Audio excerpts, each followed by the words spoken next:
Whoa, look at me, I'm there already. Boom.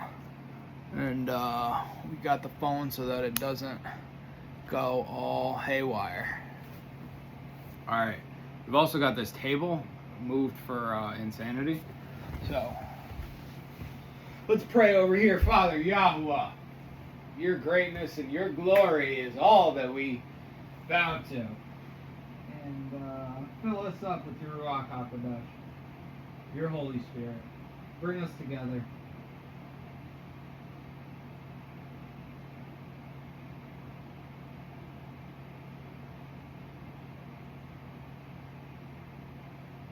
Father, make the words that come out of my mouth your words. Bless the people watching. Bless my new friend Alexis. And bless my family and my friends. Blessed be your name, Father Yahweh. In Yeshua name. Amen. Okay. Alright. So, it is warm in here tonight. We have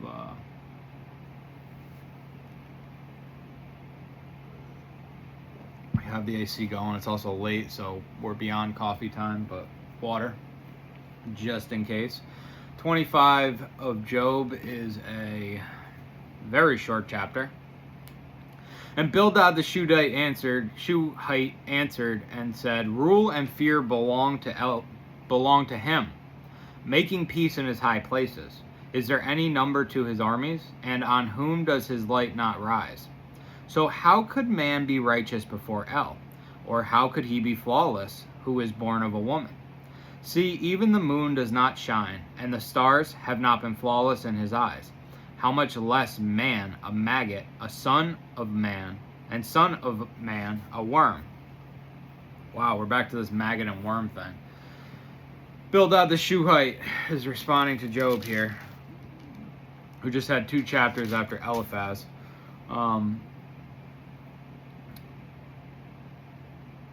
Rule and fear belong to him, obviously, making peace in his high places. Yeah. Is there any number to his armies? I've come now as the captain of the Lord of hosts. Could my father not send a legion, more than a company of angels, more than a company of messengers, to save me?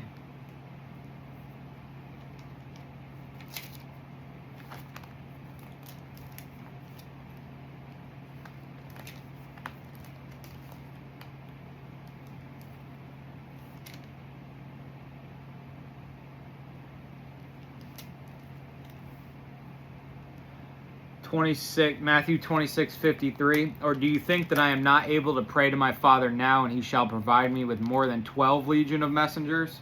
How then would scriptures be filled that it has to be this way?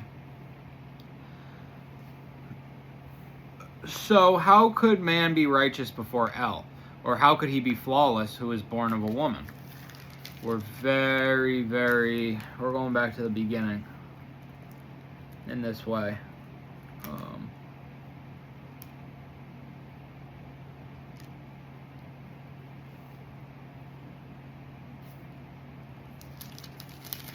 Job says,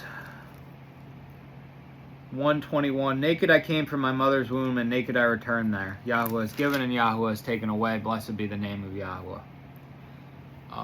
Born of a woman, which men are. See, even the moon does not shine, and the stars have not been flawless in his eyes. How much less man, a maggot, and a son of man, a worm?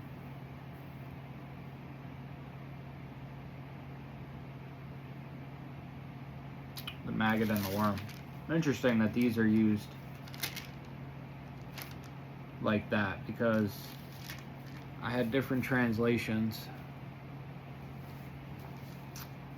There was one point where the worm was being talked about, and I think the New American Bible said maggot, and the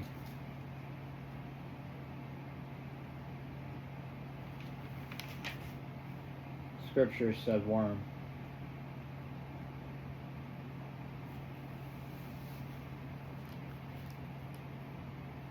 Alright.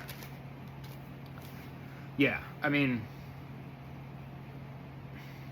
that's pretty self-explanatory. He just basically here says, rule and fear belong to him. Man is not righteous. The moon does not shine and the stars have not been flawless. These other things that Yah creates, he doesn't take them as flawless. Chapter 26, and Job answered and said, how have you helped the powerless, saved an arm not strong? How have you given counsel to the unwise, or declared sound advice to many? With whom you have spoken words, and whose spirit came from you. The dead wait, those under the waters and those inhabiting them. Sheol is naked before him, and destruction has no covering. He it was who stretched out the north over emptiness, hanging the earth upon space, binding up waters in his thick clouds, and the cloud is not torn under them, covering the surface of his throne, spreading his cloud over it. A law of encirclement on the face of the waters, until the end of light with darkness.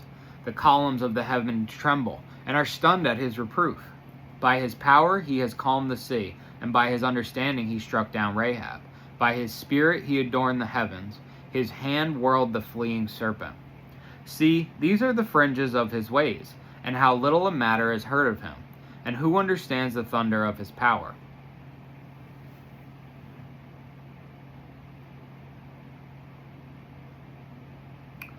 If we go back to 24:18, he is swift on the face of the waters. Their portion is cursed in the earth. He does not turn into the way of vineyards. We're going to hit that in a second. How have you helped the powerless, saved an arm not strong?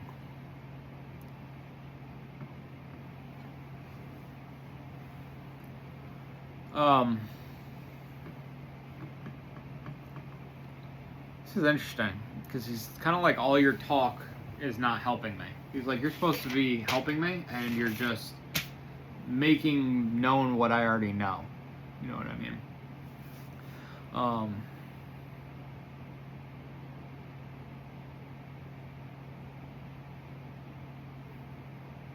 How have you given counsel to the unwise, or declared sound advice to many?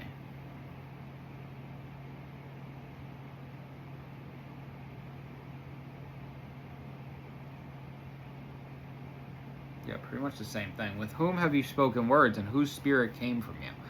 Boy, those are...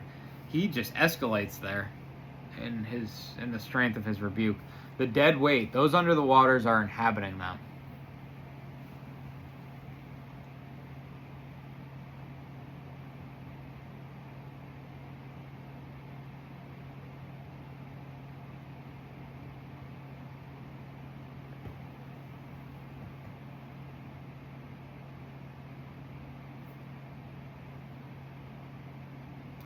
The dead wait, those under the waters are, and those inhabiting them, Under the water, Sheol, Leviathan, coming out of the waters. Sheol is naked before him, and destruction has no covering. Man, this is just...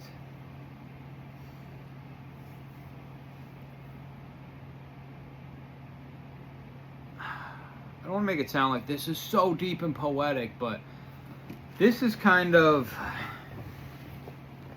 the dead wait, those under the waters and those inhabiting them.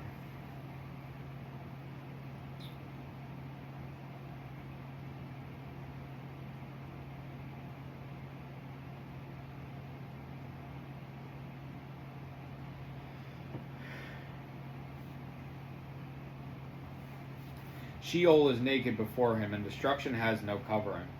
He it was who stretched out the north over emptiness, hanging the earth upon space, binding up waters in his thick clouds, and the cloud is not torn under them, covering the surface of his throne, spreading his cloud over it. Yeah, I mean, his cloud, not to be, like, he's literally talking about clouds and precipitation in verse 8.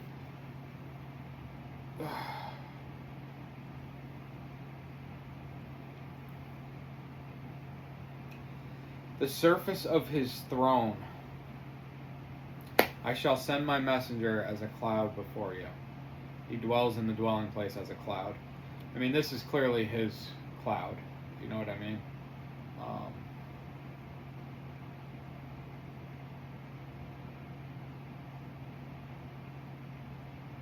A law of encirclement on the face of the waters, until the end of light with darkness.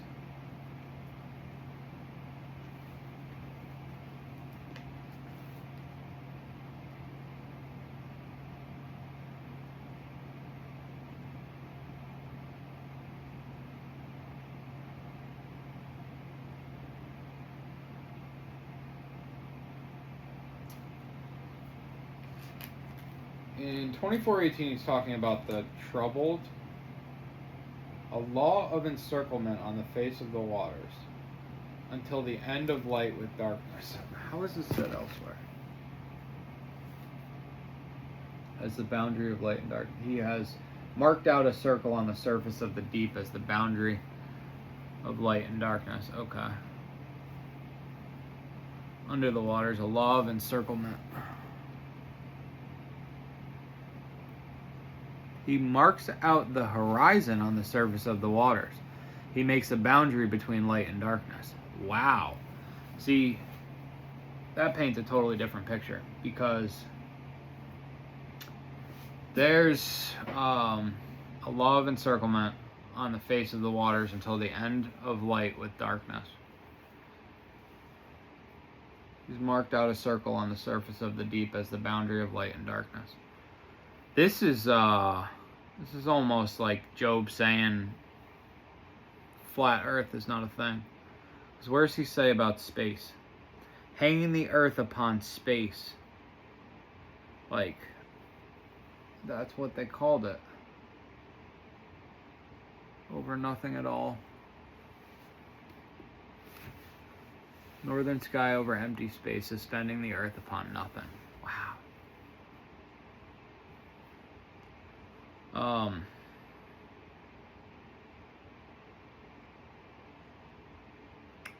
They're getting into, I want to say, like a psychedelic realm at this point, but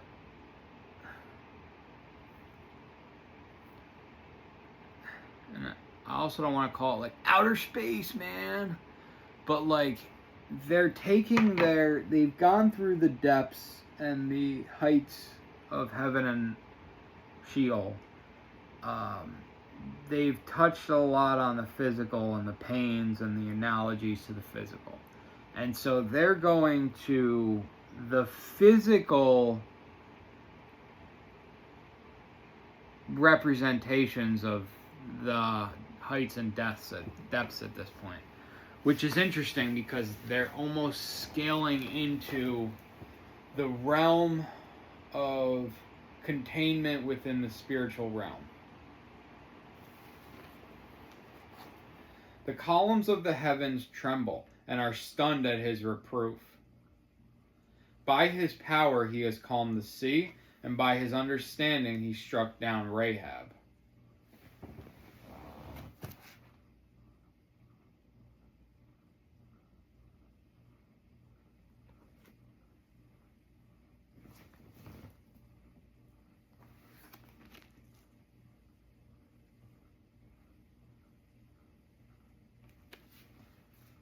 So C note on Psalms 89:11. I want to know if this is Rahab. I don't think it is. Rahab, the whore. But I don't believe that it is. You have crushed Rahab with a mortal blow. A mythological sea monster whose name is used in the Bible mainly as a poetic and personification of the primeval chaos of Genesis 1:2-6. Here it is a symbol of God's dominion over the sea and over all his rebellious creatures.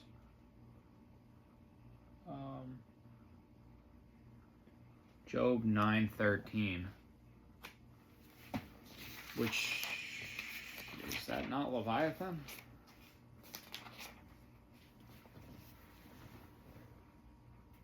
Did we talk about Rahab already?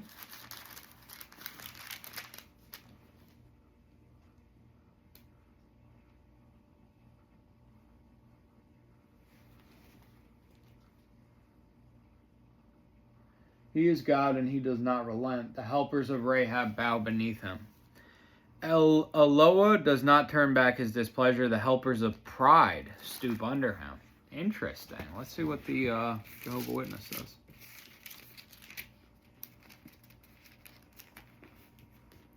God will not restrain his anger. Even the helpers of Rahab will bow down to him.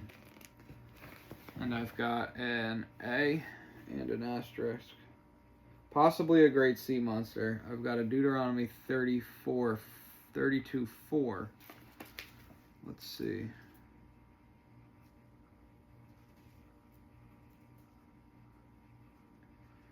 Breaking the sea monster to pieces. This is Job 12:2 and 17:10. However, you may all come and resume your arguing, for I have not found anyone wise among you. Okay, I don't know how that relates. See, and this is, surely you are the people who know, and wisdom will die out with you. That doesn't make any sense. Star, sea monster. Literally Rahab. Okay. This is not Rahab the whore. We're going to go to Deuteronomy 32:4.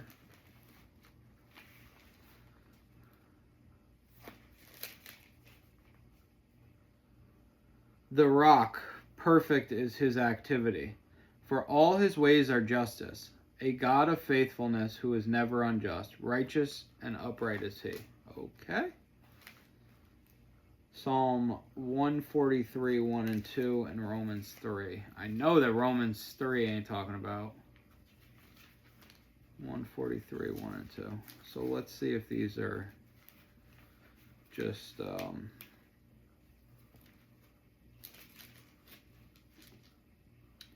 O Jehovah, hear my prayer. Listen to my plea for help. Is your faithfulness and in your faithfulness and in your righteousness, answer me. Do not enter into judgment with your servant. No one living can be righteous before you. Okay, negative. And I know it ain't in Romans 3:23, but we're going to read that anyway. Because I don't understand exactly how you come up with these numbers. You know, and it's like, this is cool, cross-reference Bible, but when they just lead you to nowhere. For all have sinned and fall short of the glory of God. Boy, they just wanted that in there. All right, cool. Rahab, possibly a sea monster. Also possibly a worker of pride. By his power, he has calmed the sea, and by his understanding, he struck down Rahab. It's interestingly, pride is used here in 9:13. The proud, does it say the proud or the pride? Helpers of pride. But in here it says helpers of Rahab, I believe. Helpers of Rahab bow beneath him. Okay, so if we go back to the sea monster, Leviathan, Rahab, pride, the proud in Sheol.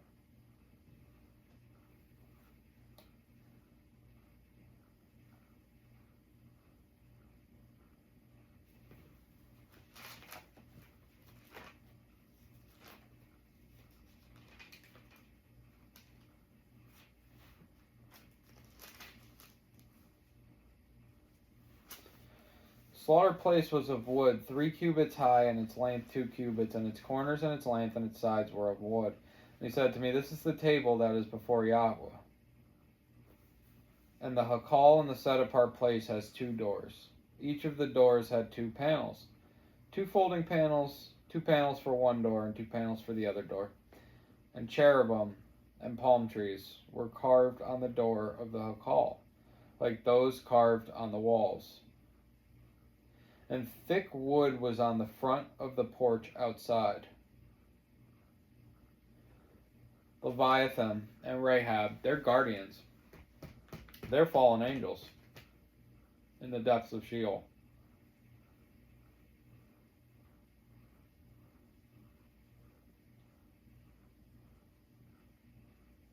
Praise Yah.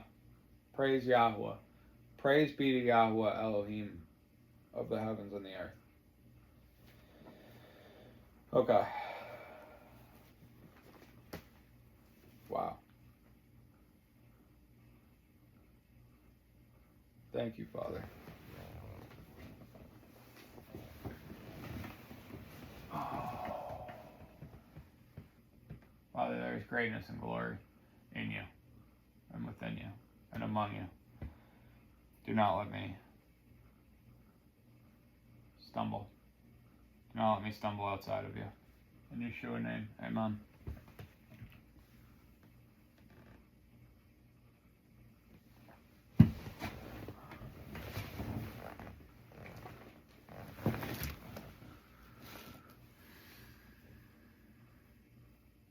Okay. By his spirit he adorned the heavens. His hand whirled the fleeing serpent.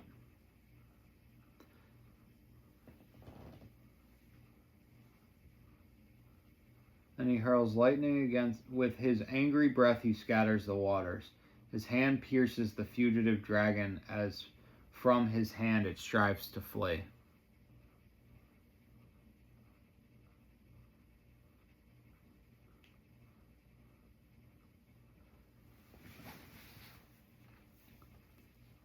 With his breath he makes the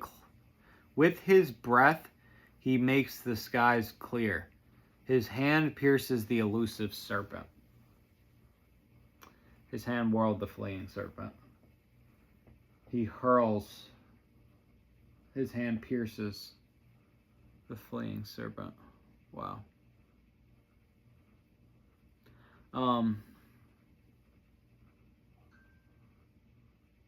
Wow, by his spirit he adorned the heavens. His hand whirled the fleeing serpent.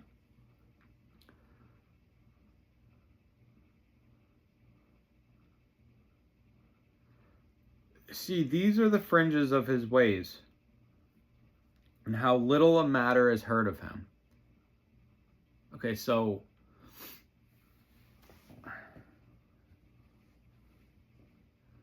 we got the physical realm, manifestation of the spiritual realm, space, heavens, deep waters, Sheol, guardians of the deep, Rahab and Leviathan. His spirit, by his spirit he adorned the heavens, earth. The columns of heaven tremble.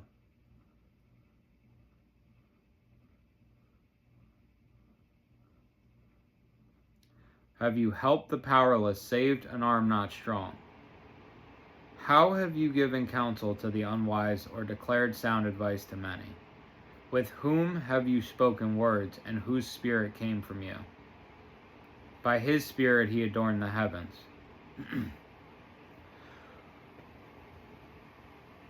Their spirits are all over the earth.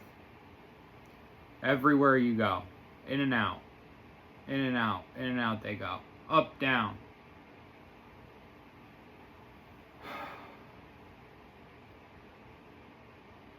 Father Yahweh. There's a great cleansing that needs to happen.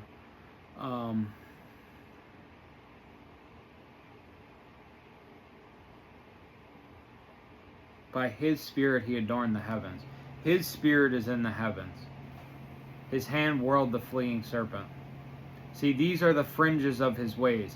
All of this, as I've explained it to you, this is the fringe of his ways. These are the outlines of his ways. Job is literally explaining to you, look, these are the fringe. Job is literally explaining to you the dimensions of the universe. And how little a matter is heard of him, and who understands the thunder of his power.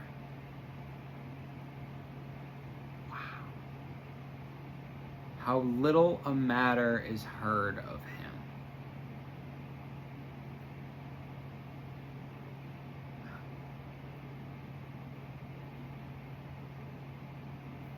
Who understands the thunder of his power? Incredible.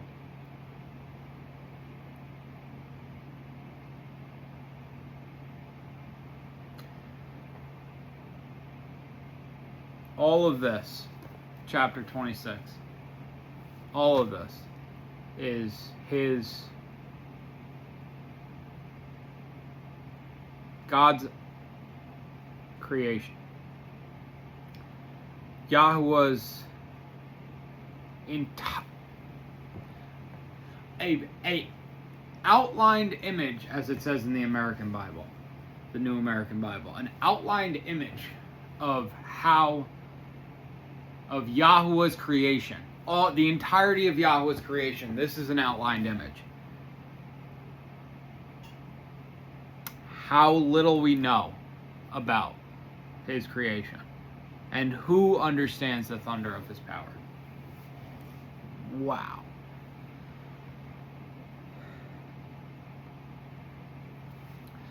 Chapter 27. And Job again took up his discourse and said, As El lives, who has turned aside my right ruling, and the Almighty, who has made my life bitter? As long as my breath is in me, and the spirit of Eloah is in my nostrils, my lips do not speak unrighteousness, nor my tongue utter deceit. Far be it from me that I grant that you are right. Until I die, I would not turn aside my integrity from me. My righteousness I hold fast, and I do not let it go. My heart does not reproach me as long as I live.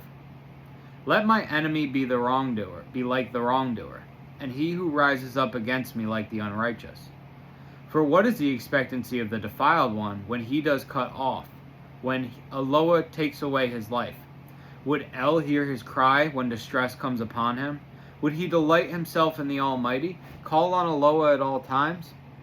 Let me teach you by the hand of El, that which is with the Almighty I do not hide. See, all of you have seen it. Why then are you altogether in vain?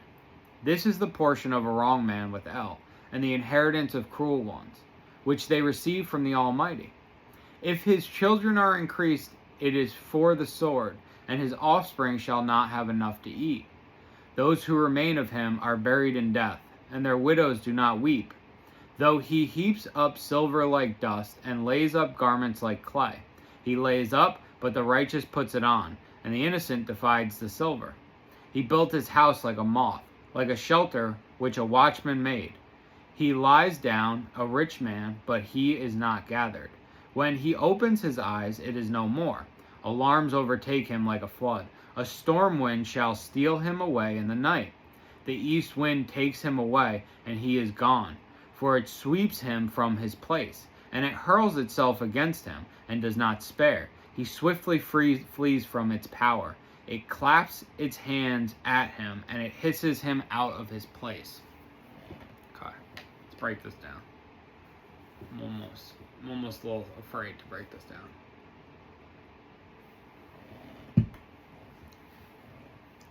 And Job again took up his discourse and said, As El lives, who has turned aside from my right ruling, and the Almighty, who has made my life bitter?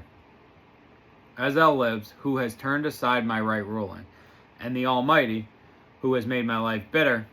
As long as my breath is in me, and the spirit of Eloah is in my nostrils, my lips do not speak unrighteousness, nor my tongue utter deceit. There's definitely a proverb as far as verse 4 goes, a psalm as well. I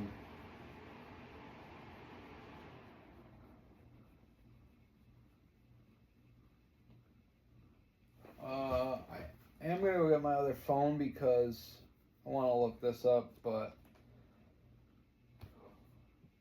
as El lives, who has turned aside my right ruling, and the Almighty, who has made my life bitter, as long as my breath is in me, and the spirit of Eloah is in my nostrils.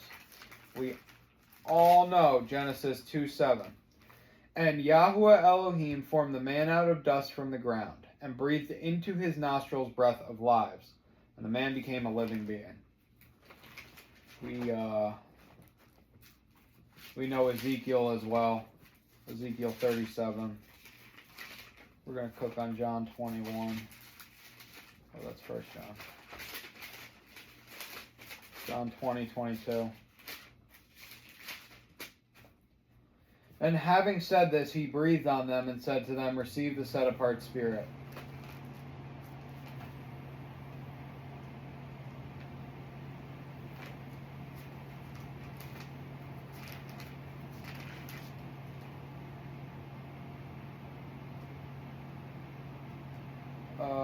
Verse 9. He then said to me, prophesy to the Spirit, prophesy, Son of Man, and you shall say to the Spirit, thus said the Master Yahweh, come from the four winds, O Spirit, and breathe on these killed ones so that they live. Okay. We beat that to death, or to life. Spirit of Eloah is in my nostrils. Job is familiar with the word. Okay. I'm looking up the verse that says,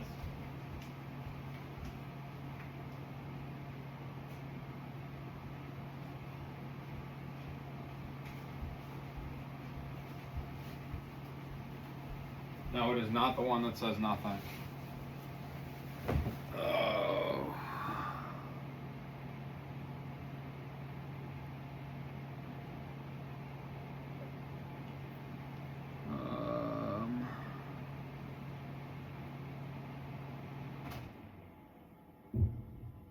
Yo, my power just went out. That's crazy.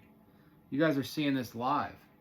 A transformer literally just shit the bed. I heard it go boom. I don't know if y'all heard it. Okay. Yo, it came back on. You guys are witness to that. Okay. 1 Peter 2:23. Who knows what just happened? Bum, bum, bum. Okay. 1 Peter 2:23.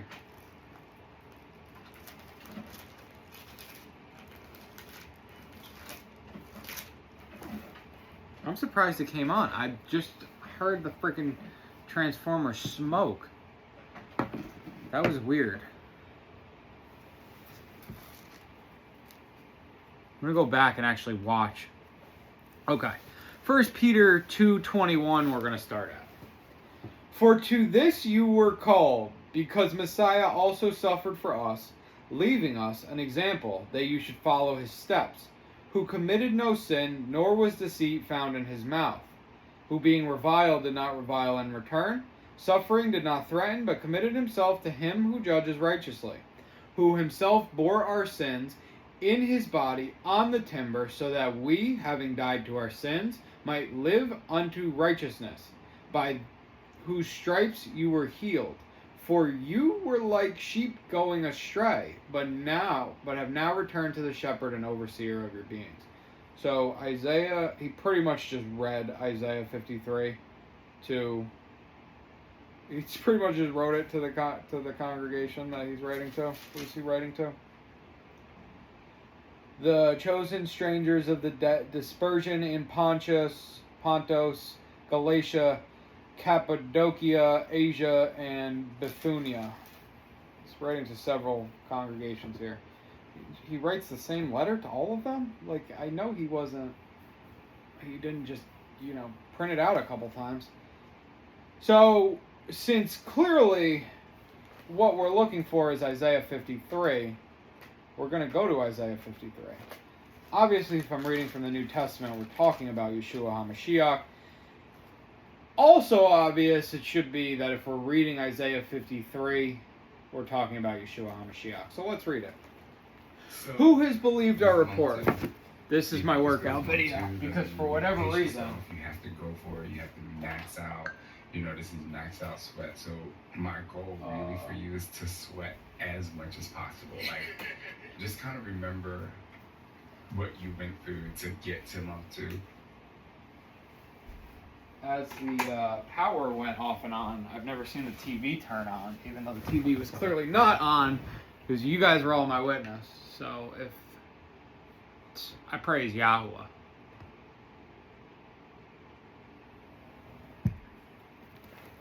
Let it be known. Alright. Who has believed our report, and to whom was the arm of Yahweh revealed? For he grew up before him as a tender plant, and as a root out of dry ground. He has no form or splendor that we should look upon him, nor appearance that we should desire him. Despised and rejected by men, a man of pains and knowing sickness, and as one from whom the face is hidden, being despised, and we did not consider him. Truly, he has borne our sicknesses and carried our pains. Yet we reckoned him smitten, stricken by Elohim, and afflicted. But he was pierced for our transgressions, he was crushed for our crookednesses. The chastisement of our peace was upon him, and by his stripes we are healed. We all, like sheep, went astray.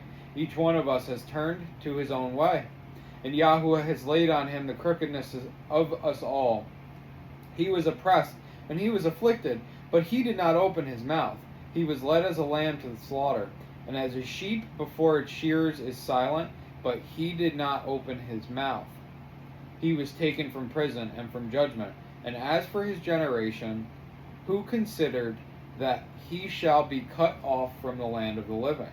For the transgression of my people he was stricken, and he was appointed a burial site with the wrong and with the rich at his death, because he had done no violence, nor was deceit in his mouth.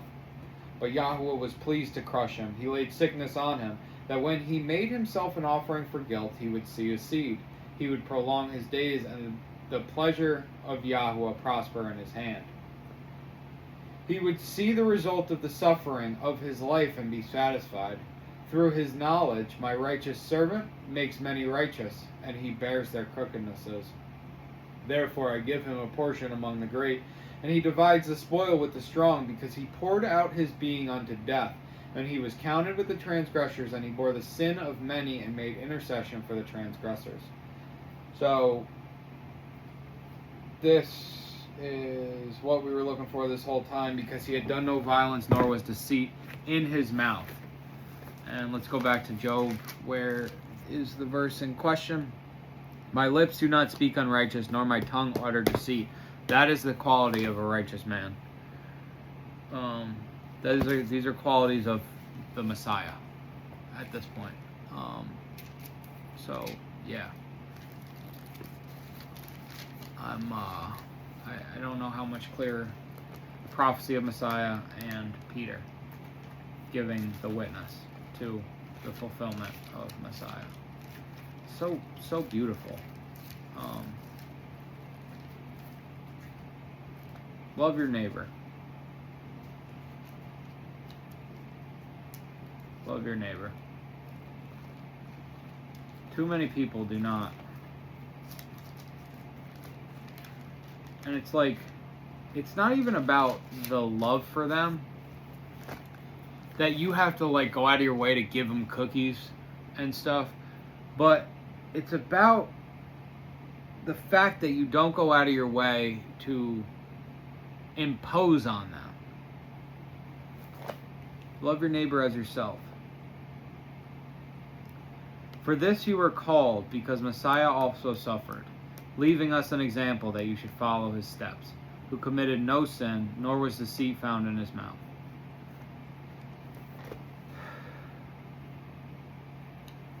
Far be it from me that I grant that you are right. Until I die, I would not turn aside my integrity from me.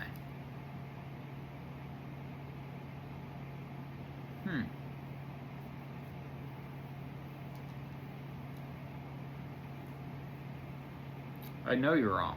Huh, that's cute. He's like, there's no way I'm going to tell you that I'm right, that you're right, because I would not turn my integrity from me.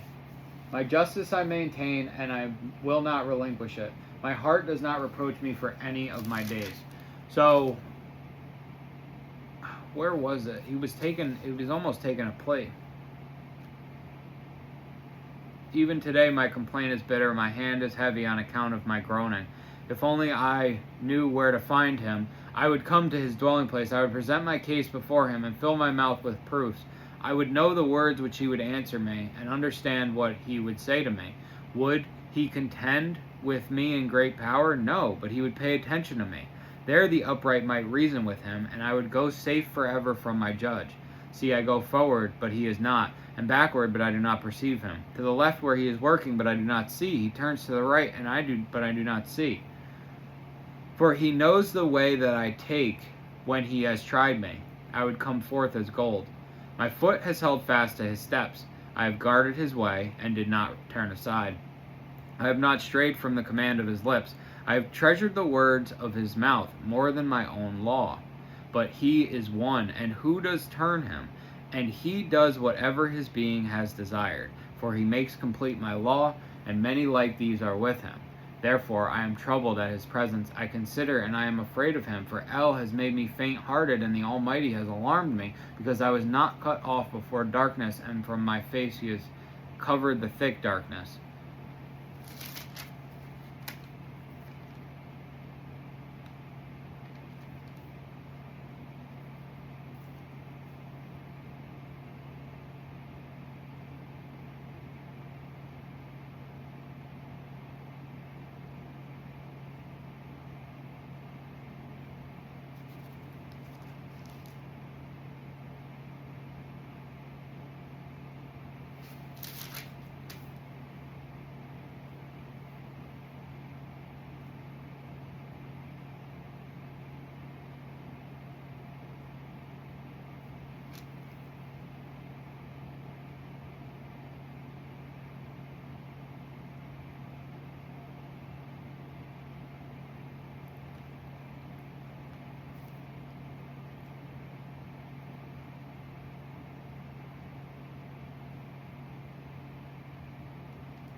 Oh, it was 17:14 with the worm and the maggot translation. Shall I say to corruption, you are my father, to the worm, you are my mother and my sister? Where then is my expectancy? As for my expectancy, who would see it? Would it sink down into Sheol? Would we together go down into the dust? After reading 23, I was like, you know what, it's a little bit more, he's obviously, I mean, he says straight up, like, that he wants to plead his case to him,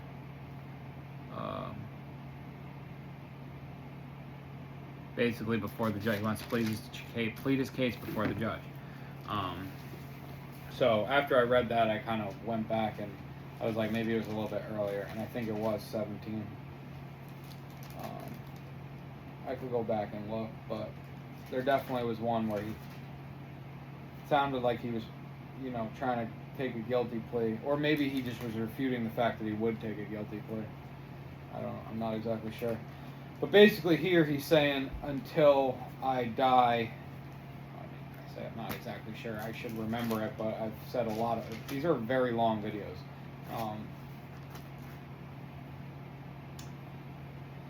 Until I die, I would not turn aside my integrity from me. He's like, I'm not taking a guilty plea. He is going to plead his case.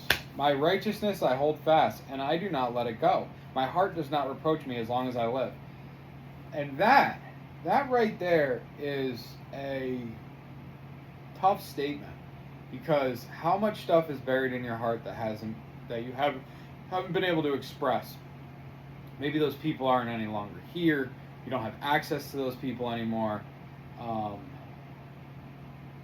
telling somebody about an old girlfriend once, and they were like, she's dead, and I was like, no, she just doesn't want to talk to me.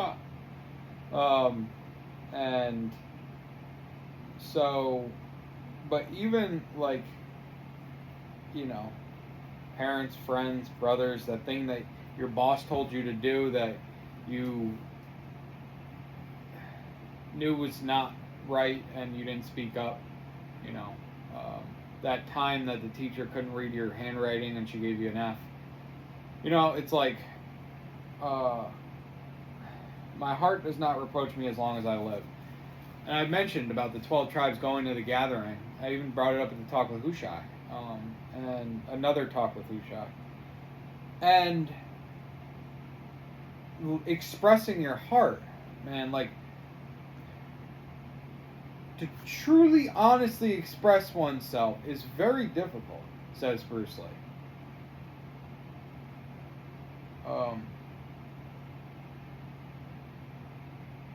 And that's having a clean heart.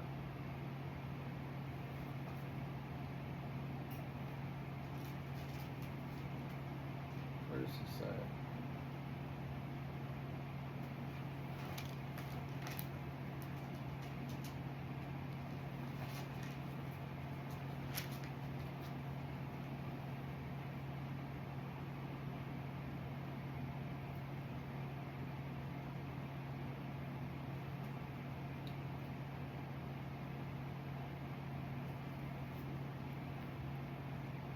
And this I confess to you, that according to the way which they call a sect, so I worship the Elohim of my fathers, believing all that has been written in the Torah and in the prophets, having an expectation in Elohim, which they themselves also wait for, that there is to be a resurrection of the dead, both of the righteous and the unrighteous.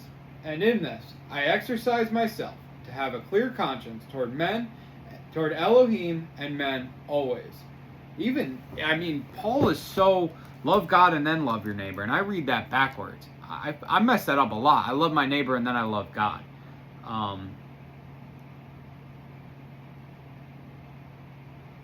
And after many years I came to bring kind deeds to my nations and offerings, at which time certain Yehudim from Asia found me cleansed in the set-apart place, neither with a crowd nor with disturbance, who ought to be present before you to bring any charges if they have any matter against me. Who is this? Shaul, in chapter 24 of Acts, which we will get to soon enough, verse 14 to 16. I exercise myself to have a clear conscience toward Elohim and men always. Praise be to Elohim. Okay.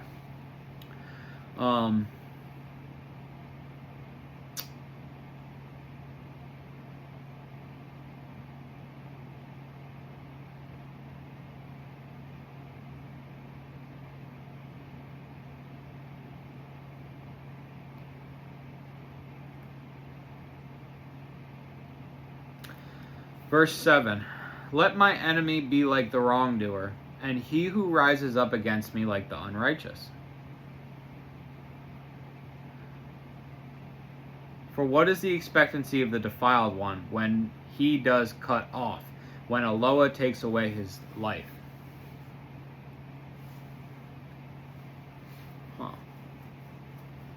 Let my enemy be as the wicked and my adversary as the unjust. Those who come against me are wrongdoers.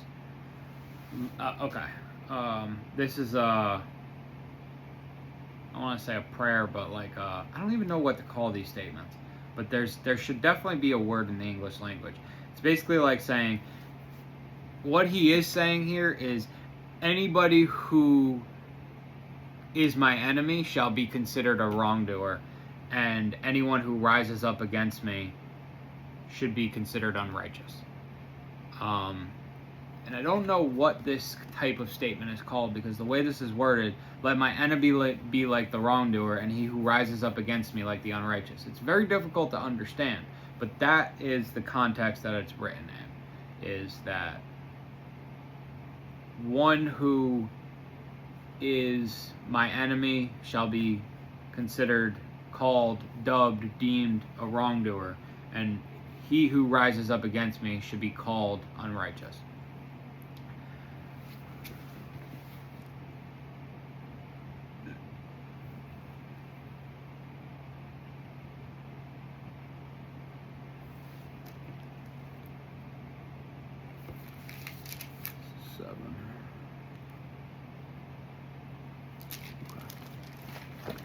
I'm looking here. When I was looking earlier, I saw a word in Deuteronomy 32:4. Okay. The rock. His work is perfect. The rock. It's capital R rock. And it just caught my eye that I was like, The Jehovah's Witness doesn't usually have wording like that. So it's in the scriptures as well, though. Let's see if it's in here. Not that it's super I guess. 32:4. Yeah, the capital rock. Okay. Cool. Alright, now. For what is the expectancy of the defiled one when he does cut off, when Eloah takes away his life? Pretty simple. Obviously, we talked about the expectation of not only the resurrection of the dead, but of the eternal life. I mean, we hit two scriptures, Peter and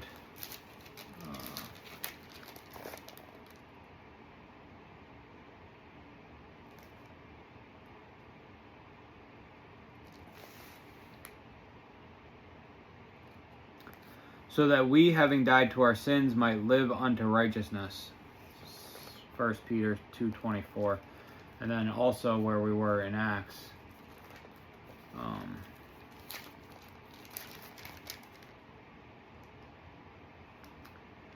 Having expectation in Elohim, which they themselves also wait for, that there is to be a resurrection of the dead, both of the righteous and the unrighteous.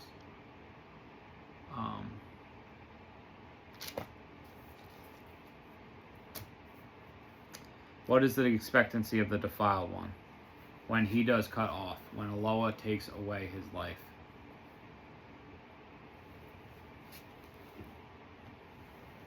Got like a fucking something there.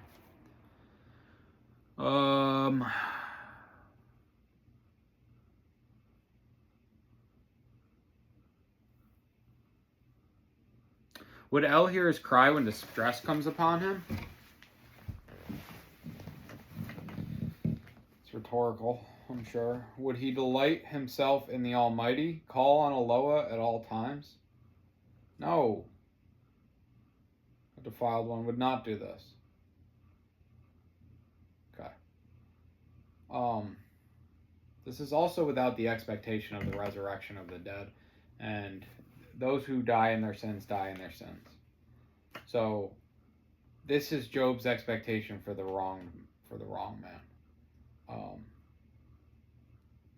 And he's still expecting El to hear his cry. Would he delight himself in the Almighty? Call on Elohim at all times. Would an unrighteous man do that? Let me teach you by the hand of El. That which is with the Almighty I do not hide. He is in the light. That which is with the Almighty I do not hide. See, all of you have seen it. Why then are you altogether vain? If you guys are my friends, you know my works. We cooked this up the other day, but I really like James.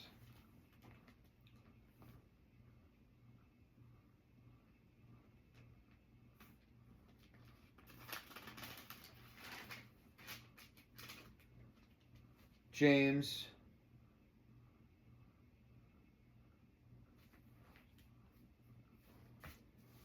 started in 19. So then, my beloved brothers, let every man be swift to hear, slow to speak, slow to wrath, for the wrath of man does not work the righteousness of Elohim.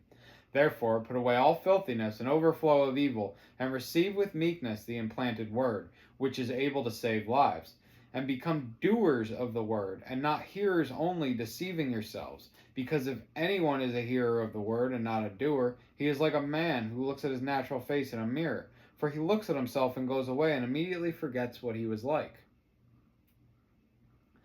But he that looked into the perfect Torah, that of freedom, and continues in it, not becoming a hearer that forgets, but a doer of work, this one shall be blessed in his doing of the Torah.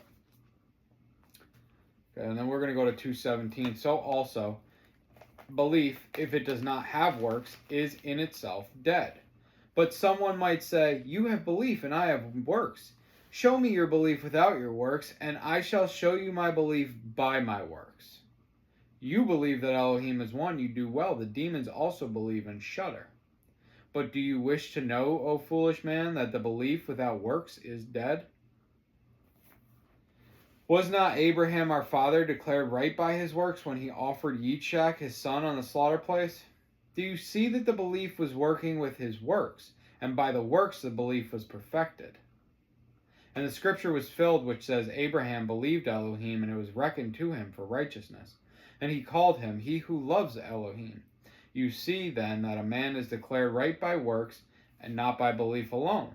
In the same way was not Rahab the whore also declared right by works when she received the messengers and sent them out another way? For as the body without the spirit is dead, so also the belief is dead without the works. Interesting that we ended up with Rahab the whore there. I thought, I got excited there.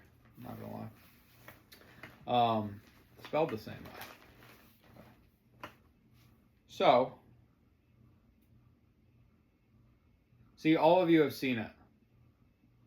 Why then are you altogether vain? I'm going to give you another witness here.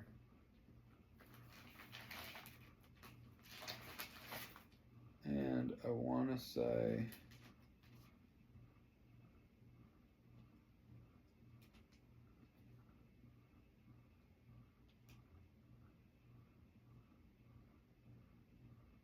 John 14. John 14:6. Yeshua said to him, I am the way and the truth and the life. No one comes to the Father except through me. If you had known me, you would have known my Father too. From now on, you know him and have seen. Philip said to him, Master, show us the Father, and it is enough for us. Yeshua said to him, Have I been with you so long, and you have not known me? Philip, he who has seen me has seen the Father. And how do you say, Show us the Father? Do you not believe that I am in the Father, and the Father is in me? The words that I speak to you, I do not speak for myself, but the Father who stays in me does his work. Believe me that I am in the Father, and the Father in me. Otherwise believe me because of the works themselves. Truly, truly, I say to you, he who believes in me, the works that I do, he shall do also, and greater works than these he shall do, because I go to my Father.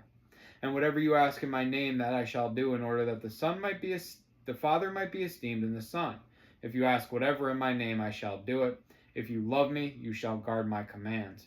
And I shall ask the Father, and he shall give you another helper to stay with you forever, the Spirit of the truth, whom the world is unable to receive, because it does not see him or know him, but you know him, for he stays with you and shall be in you. I shall not leave you orphans, I am coming to you. Praise Yahweh. Okay. This is the portion of a wrong man with El, verse 13, and the inheritance of cruel ones, which they receive from the Almighty.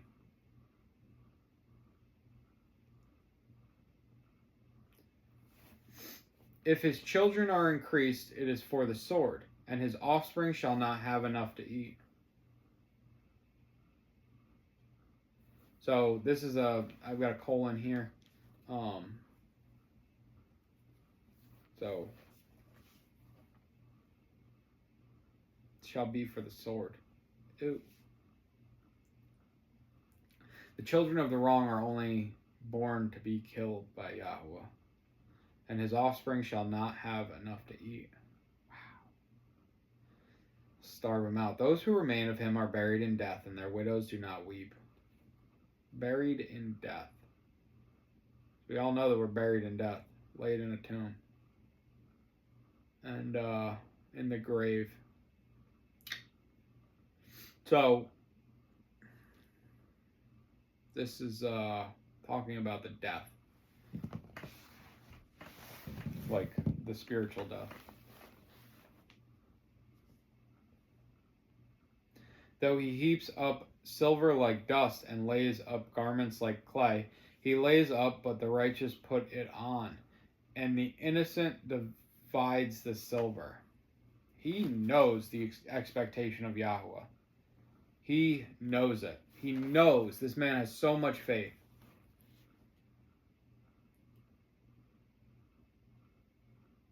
He built his house like a moth, like a shelter which a watchman made.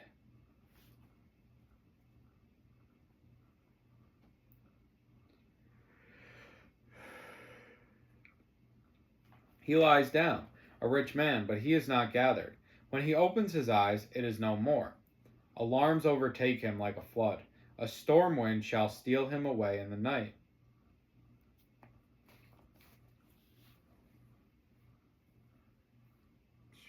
Like that, overnight. Alarms overtake him like a flood. A storm wind shall steal him away in the night. The east wind takes him away.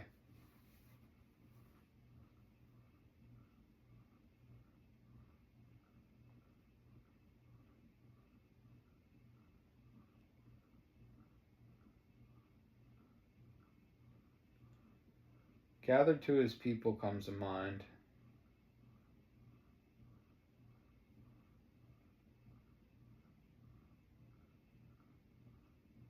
When he opens his eyes, it is no more. Oh.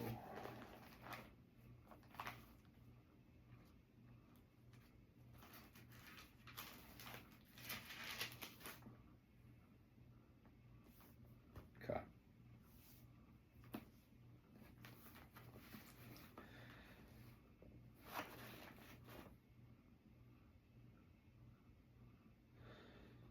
Matthew 6:21, for where your treasure is, there your heart shall be also.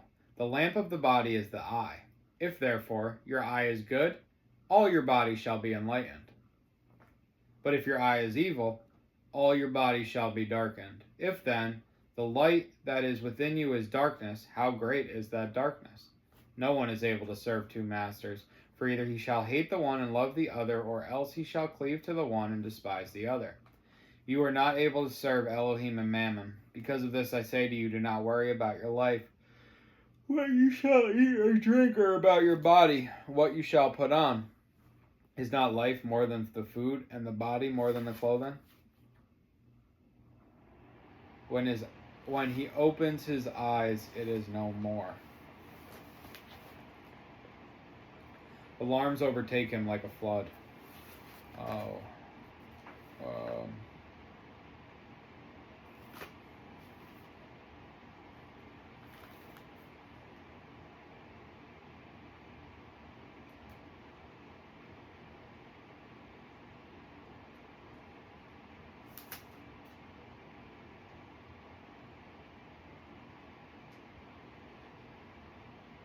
7:3. And why do you look at the splinter in your brother's eye, but do not notice the plank in your own eye? Or how is it you say to your brother, let me remove the splinter out of your eye, and see a plank is in your own eye? Hypocrite, first remove the plank from your own eye, and then you shall see clearly to remove the splinter out of your brother's eye. But what I'm talking about is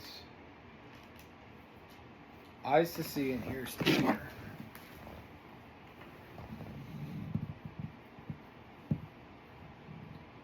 Nope.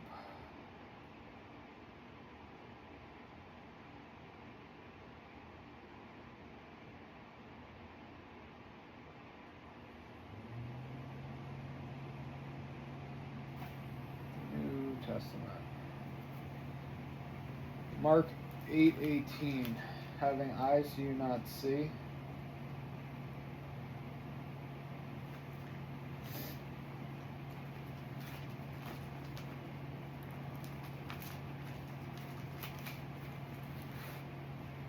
Having eyes do you not see, and having ears do you not hear?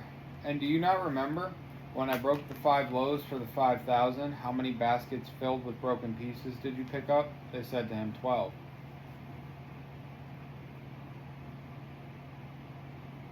Okay. So the context of this chapter is that the Pharisee, he says, beware the leaven. Chapter 8, Mark 8:14 we'll start at. And they had forgotten to take bread, and they did not have more than 1 loaf with them in the boat. And he was warning them, saying, mind, beware of the leaven of the Pharisees and of the leaven of Herodes. And they were reasoning with one another, saying, because we have no bread. And Yeshua, being aware of it, said to them, why do you reason because you have no bread? Do you not yet perceive nor understand? Is your heart still hardened? Having eyes do you not see, and having ears do you not hear? And do you not remember when I broke the 5 loaves for 5,000? How many baskets filled with broken pieces did you pick up? They said to him, 12. And when I broke the 7 for the 4,000, how many large baskets filled with broken pieces did you pick up? And they said, 7. And he said to them, how do you not understand? And he came to Bethsaida, and they brought a blind man to him and begged him to touch him. Okay. So, when he opens his eyes, do you not have eyes to see and ears to hear? That's Isaiah 12:2. That we're going to go to. Oh, wait. No, that's Ezekiel 12:2. Yeah, high school.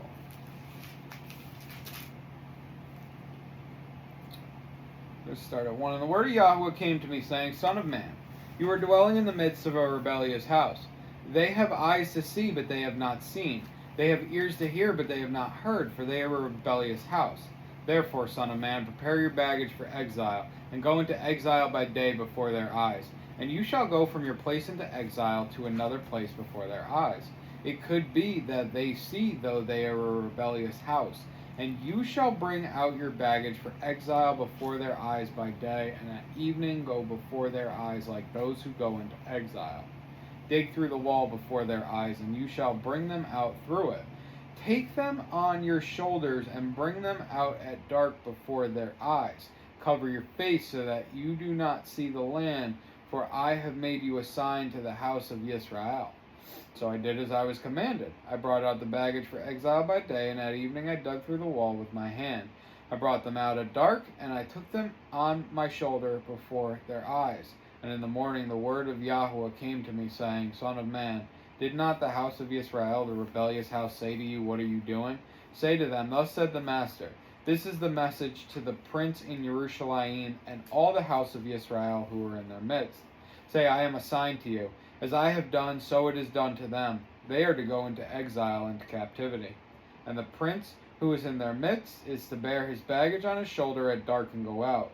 They are to dig through the wall to bring them out through it. He is to cover his face so that he does not see the land with his eyes. And I shall spread my net over him, and he shall be caught in my snare. And I shall bring him to Babel, the land of the Chaldean, but he has not seen it, but he shall not see it, and yet die there. And I shall scatter to every wind all who are around him to help him, and all his bands, and I shall draw out the sword after them. And they shall know that I am Yahweh, when I scatter them among the nations, and I shall disperse them throughout the lands. But I shall let a few of their men escape from the sword, from scarcity of food, and from pestilence, so that they recount all their abominations among the nations wherever they go. And they shall know that I am Yahweh. And the word of Yahweh came to me, saying, Son of man, eat your bread with trembling, and drink your water with fear and with anxiety. And you shall say to the people of the land, Thus said the Master Yahweh to the inhabitants of Jerusalem and to the land of Israel, Let them eat their bread with anxiety and drink their water with astonishment, for her land is emptied of all who are in it, because of the violence of all those who dwell in it. And the cities that are inhabited shall be laid waste, and the land shall become a wasteland, and you shall know that I am Yahweh. And the word of Yahweh came to me, saying, Son of man, what is this proverb that you people have about the land of Israel, which says, The days go by, and every vision shall come to naught? Therefore say to them, Thus said the Master Yahweh, I shall make this proverb to cease, so that they no longer use it as a proverb in Israel, but say to them, The days have drawn near, as well as the matter of every vision. For no longer is there to be any false vision or flattering divination within the house of Israel. For I am Yahweh, I speak, and the word which I speak is done. It is no longer deferred. For in your days, O rebellious house, when I speak the word, I shall do it, declares the Master Yahweh. Again, the word of Yahweh came to me, saying, Son of man, see, the house of Israel is saying, The vision that he is seeing is for many days from now, and he is prophesying of times far off. Therefore say to them, Thus said the Master Yahweh, None of my words are deferred any longer. When I speak a word, it is done, declares the Master Yahweh. Wow. A lot of eyes, a lot of seeing. Going back to Job, the importance of the eye. When he opens his eyes, it is no more. Alarms overtake him like a flood. A storm wind shall steal him away in the night.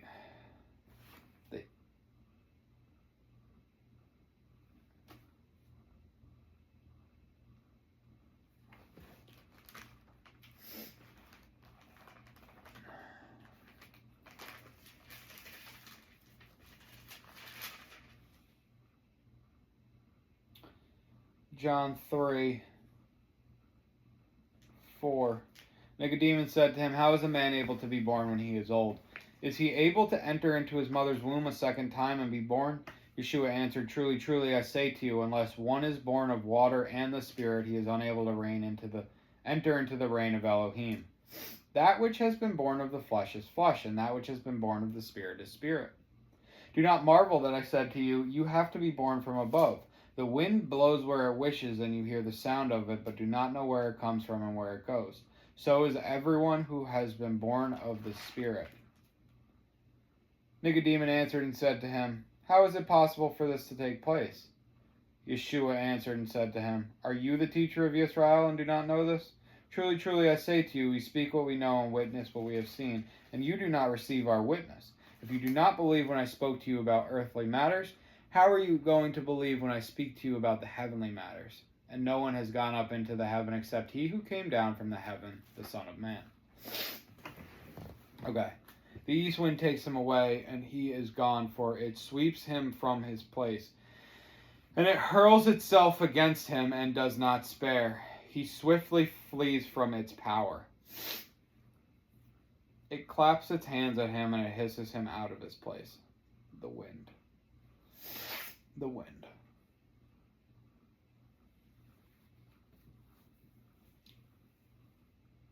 The wind. 28 is going to be a follow-up to this, and I just want it marked. We'll see where this goes. The wind, the breath, and the spirit are all the word ruach in Hebrew. Let's go to... I've got wind here as well.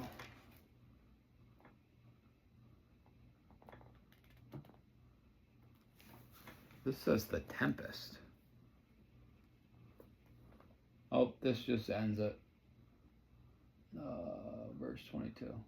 The Hebrew has 2 more verses. Oh. And he hurls the lightning against them relentlessly.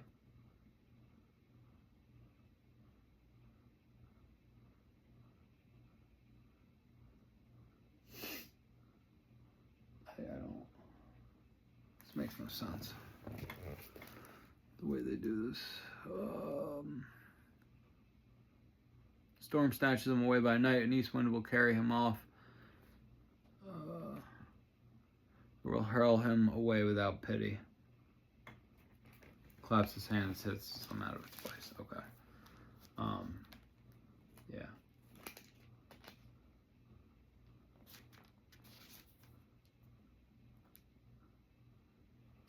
Okay.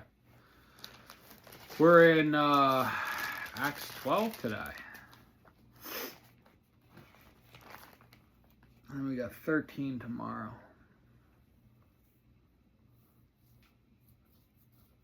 Starting the Psalms after Job. We've made it so far, and I'm so grateful to be doing this. I'm so happy that you're following along. I am enthralled, enthused that Elohim trusts me with this, and I am also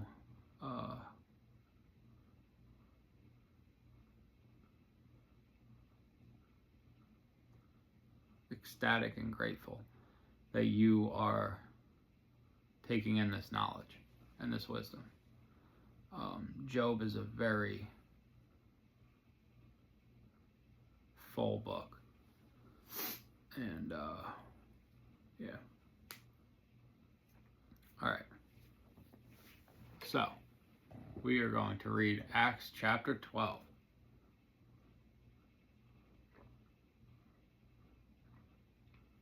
Oh, got some blueberry crisp on the counter waiting for me. All right, let's get a little comfortable here.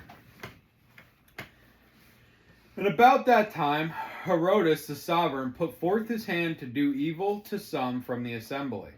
And he killed Jacob, the brother of Johanan, with the sword. And seeing that it was pleasing to the Yehudim, he proceeded further to arrest Kepha as well. And they were the days of unleavened bread. So when he had seized him, he put him in prison and delivered him to 4 squads of soldiers to watch over him, intending to bring him before the people after Pesach. So Kepha was indeed kept in prison, but prayer was earnestly made to Elohim on his behalf by the assembly. And when Herodes was about to bring him out, that night Kepha was sleeping, bound with 2 chains between 2 soldiers, and the guards before the door were keeping the prison. And see, a messenger of Yahweh stood by, and a light shone in the building. And smiting the side of Kepha, he raised him up, saying, "Get up quickly," and his chains fell off his hands. And the messenger said to him, "Gird yourself, and bind on your sandals." And he did so. And he said to him, "Put on your garment and follow me." And coming out, he followed him, and knew not that what was done by the messenger was true, but thought he was seeing a vision. And when they had passed the first and the second guard post, they came to the iron gate that leads to the city, which opened to them by itself.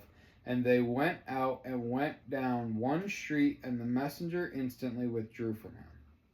And when Kepha had come to himself, he said, Now I truly know that Yahweh has sent his messenger, and delivered me from the hand of Herodes, and from all the Yehudi people were anticipating. And having realized this, he went to the house of Miriam, the mother of Yohanan, who was also called Marcos, where many had gathered to pray. And when Kepha knocked at the door of the gate, a girl named Rhode came to answer. And when she recognized Kepha's voice, she did not open the gate because of her joy, but ran in and reported that Kepha stood before the gate. And they said to her, You are mad. But she kept insisting that it was so, and they said, It is his messenger. And Kepha continued knocking, and having opened, they saw him and were amazed. And motioning to them with his hand to be silent, he told them how the master brought him out of the prison. And he said, Report to this Jacob and to the brothers. And he left and went to another place. Now when day came, there was no small stir among the soldiers about what had become of Kepha. And when Herodes had searched for him and did not find him, he examined the guards and ordered them to be led away. And he went down from Yehuda to Caesarea and stayed there. Now Herodes had been highly displeased with the people of Sor and Sidon, but with one mind they came to him. And having made Blastus, the sovereign's eunuch, their friend, they were asking for peace, because their country was supplied with food by the sovereign's country. And on an appointed day, Herodes, having put on his royal clothes, sat on his throne and gave an address to them.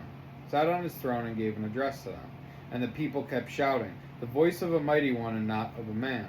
And instantly a messenger of Yahweh smote him, because he did not give the esteem to Elohim, and becoming worm-eaten he died. And the word of Elohim went on growing and spreading. And Barnabas and Shaul returned to Jerusalem, having completed the service, and having taken with them Yohanan, who was called Marcos. I'm not sure who this Yohanan Marcos is. It would be interesting. There's no body in there's no apostle named Marcus. We know Matthew was an apostle, tax collector. Luke was Luke an apostle? Obviously John was the tall one who Yeshua loved. Luke wasn't an apostle either.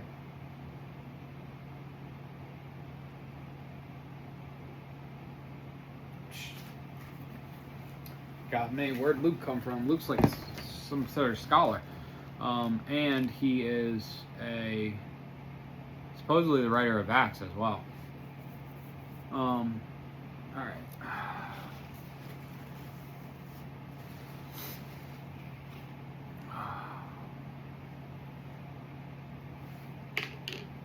These videos get long here. We're only an hour and 20 minutes in.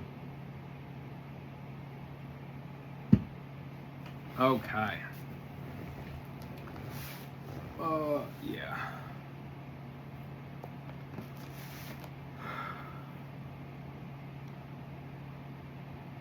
Okay.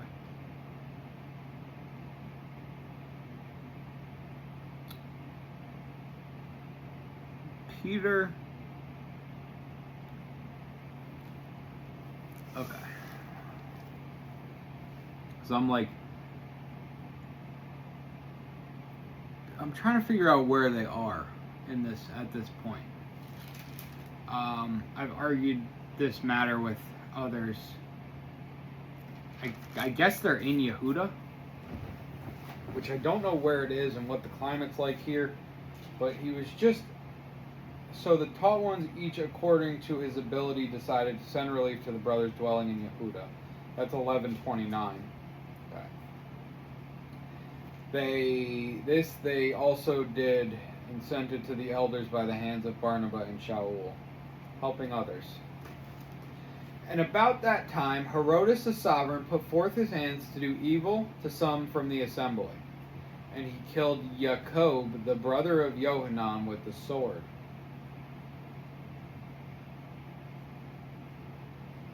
I'm assuming that's the Johanan that we see in verse 12 and 25. Jacob, I don't know if this was... See, because, like, he's also writing this to people who have context, right? Let's see if Shaul tells about this a little better in his testimony, but... Okay. He killed Jacob, the brother of Johanan, with the sword. And seeing that it was pleasing to the Yehudim, he proceeded further to arrest Kepha as well. And they were the days of unleavened bread.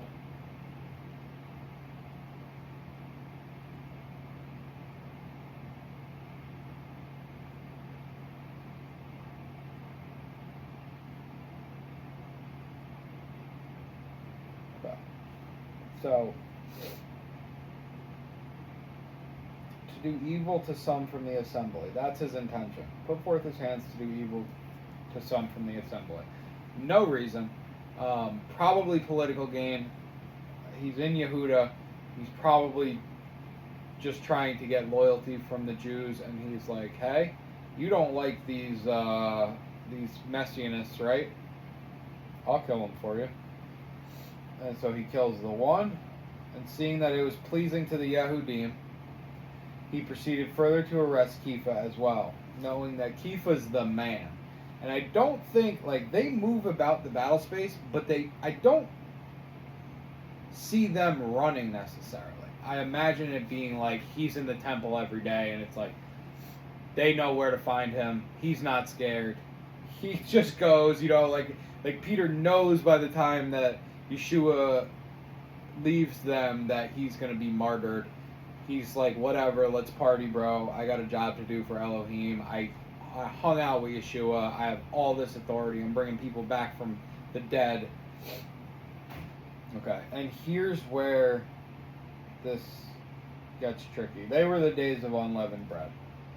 So he knows that he can find Peter. The days of unleavened bread. So when he had seized him, he put him in prison and delivered him to 4 squads of soldiers to watch over him, intending to bring him before the people after Pesach. Okay, now, here's where it gets weird. Because what has been said is that, well, this is actually Easter, because the Easter is the day of unleavened bread. The only translation that has it written as Easter is the King James. Okay, and we can look at that. Even my Catholic Bible, I think, has church persecuted, the vision of Cornelius. Come on. He had arrested and thrown him into prison with 4 squads of soldiers to guard him. Herod intended to bring him before the people after the Passover. Yeah, so to my knowledge, the only translation that uses the word Easter is the King James. And the way that it was argued to me why that is correct after Passover. Okay, so all 3 translations say Passover. If you go to the King James website, it says it's Easter because the translation actually says Easter, as in the rising of the sun, after the rising of the sun. Now, the issue with that is that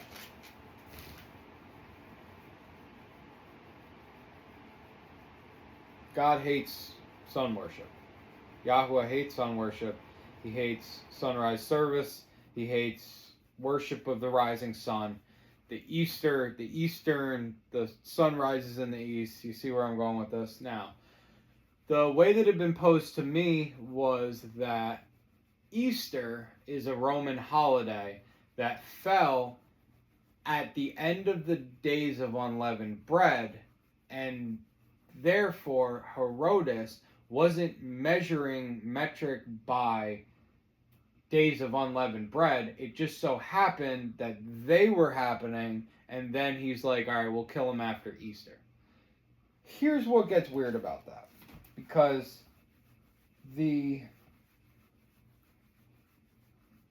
okay.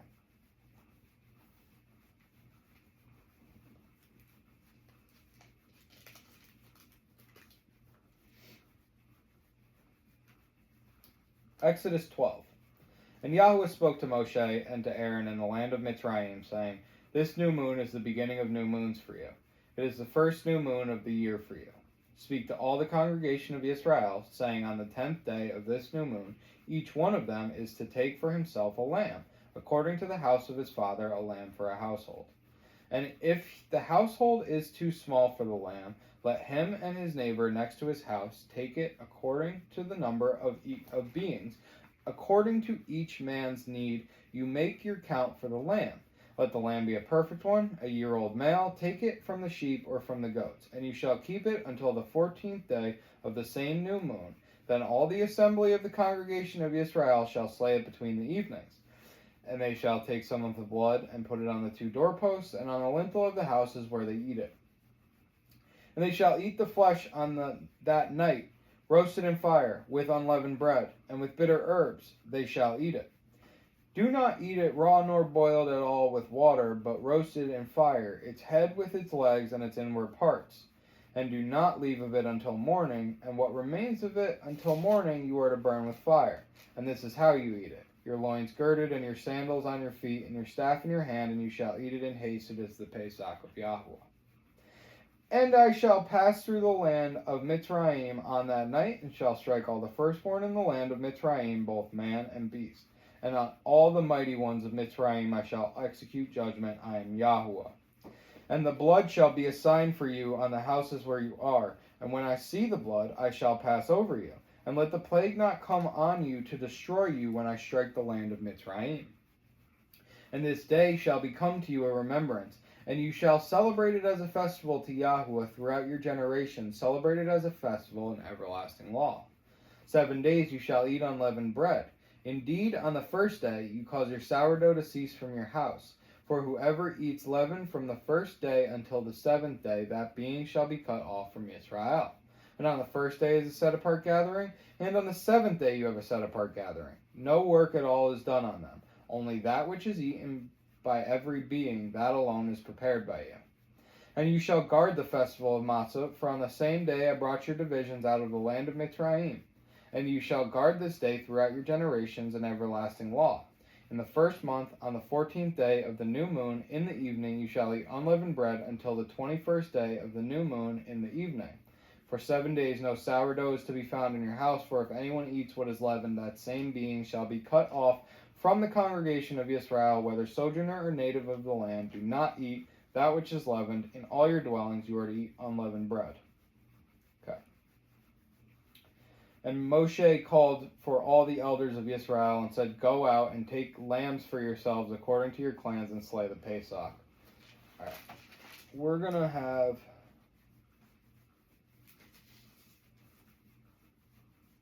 another witness.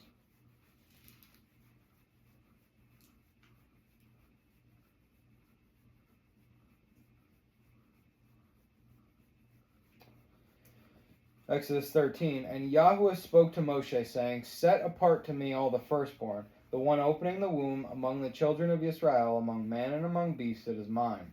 And Moshe said to the people, Remember this day in which you went out of Mitzrayim, out of the house of slavery.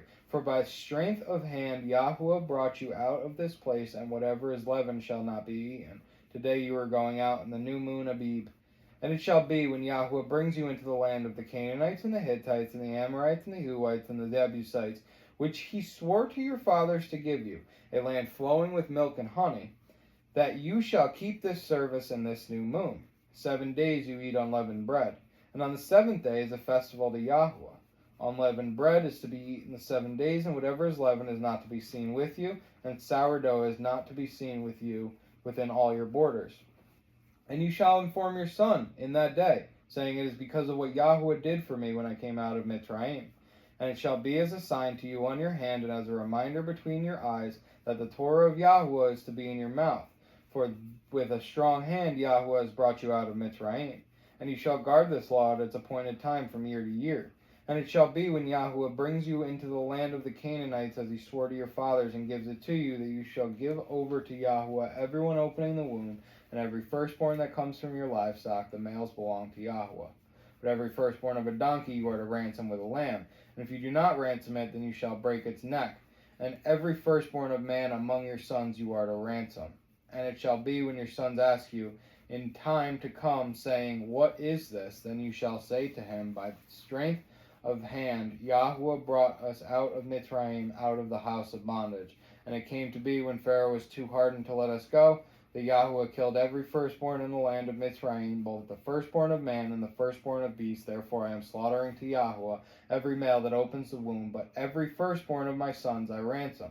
And it shall be as a sign on your hands and as frontlets between your eyes, for by strength of hand Yahuwah brought us out of Mitzrayim. Okay. Now, opened right up to it. Praise Yah. Now, we've got Leviticus 23.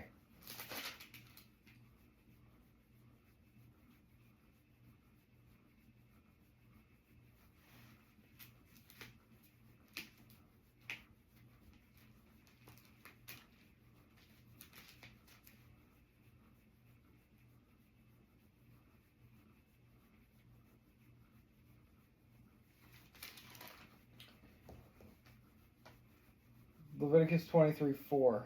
These are the appointed times of Yahuwah, set apart gatherings which you are to proclaim at their appointed times. 3 talks about the Sabbath, which we're not getting into right now. In the first new moon, on the 14th day of the new moon, between the evenings, is the Pesach to Yahuwah. And on the 15th day of this new moon is the festival of Matzah to Yahuwah. 7 days you eat unleavened bread. On the first day you have a set apart gathering, you do no servile work. And you shall bring an offering made by fire to Yahuwah for 7 days. On the 7th day is a set-apart gathering, you do no servile work. And Yahuwah spoke to Moshe, saying, Speak to the children of Israel, and you shall say to them, When you come into the land which I give you, and shall reap its harvest, then you shall bring an omer of the first fruits of your harvest to the priest. And you shall wave the omer before Yahuwah for your acceptance. On the morrow after the Sabbath, the priest waves it. And on that day, when you wave the omer, you shall prepare a male, a year old, a perfect one, as an ascending offering to Yahuwah. Okay, and this is the feast of first fruits, which we're not going to talk about right now. So verses 5 to 8 were the important ones, and then oh look, I opened right up to it again. Praise Yahuwah. Okay. Deuteronomy 16. Guard the new moon of Abib, and perform the Pesach to Yahuwah your Elohim. For in the new moon of Abib, Yahuwah your Elohim brought you out of Mitzrayim by night. And you shall slaughter the Pesach to Yahuwah your Elohim, from the flock and the herd, in the place where Yahuwah chooses to put his name. Eat no leaven with it. For 7 days you eat with it unleavened bread of affliction, because you came out of the land of Mitzrayim in haste, so that you remember the day in which you came out of the land of Mitzrayim all the days of your life. And no sourdough should be seen with you in all your border for 7 days. Neither should any of the meat which you slaughter in the evening on the first day stay all night until morning. You are not allowed to slaughter the Pesach within any of your gates, which Yahuwah your Elohim gives you, but at the place where Yahuwah your Elohim chooses to make his name dwell. There you slaughter the Pesach in the evening, at the going down of the sun, at the appointed time you came out of Mitzrayim. And you shall roast and eat it in the place which Yahuwah your Elohim chooses. And in the morning you shall turn and go to your tents. 6 days you eat unleavened bread, and on the 7th day there is a closing festival to Yahuwah your Elohim. You do no work. Okay. And then we get into Shavuot. So,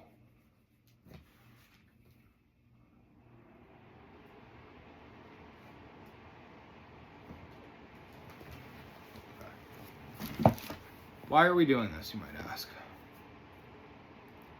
I'm doing this because of rest issues.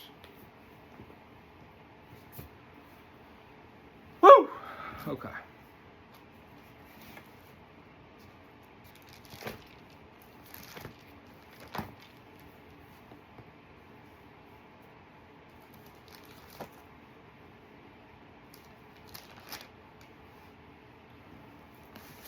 We're on verse 4. Verse 3. And seeing that it was pleasing to the Yehudim, he proceeded further to arrest Kepha as well. And they were the days of unleavened bread. So when he had seized him, he put him in prison and delivered him to the 4 squads of soldiers to watch over him, intending to bring him before the people after Pesach. So Kepha was indeed kept in prison, but prayer was earnestly made to Elohim on his behalf by the assemblies. Okay, so Peter's in prison. They arrest him. He proceeded to further arrest Kepha as well, and they were the days of unleavened bread.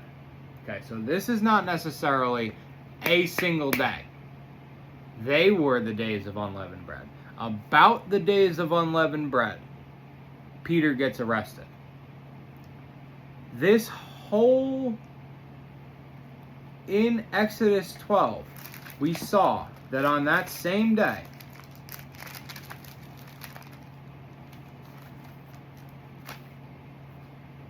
in the first month, on the 14th day of the new moon in the evening, you shall eat unleavened bread until the 21st day of the new moon in the evening. Okay. So, and then in Leviticus 23,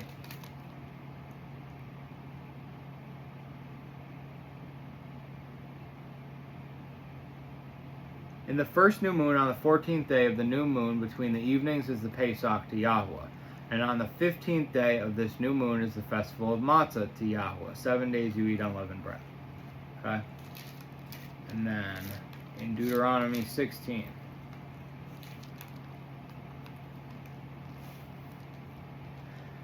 Two, and you shall slaughter the Pesach to Yahweh from the flock and the herd in the place which Yahweh chooses to put his name. Eat no leaven with it. For 7 days you eat with it unleavened bread of affliction, because you came out of the land of Mitzrayim in haste, so that you remember the day in which you came out of the land of Mitzrayim all the days. Okay. 6 days you eat unleavened bread, and on the 7th day there is a closing festival to Yahweh. You do no work. So,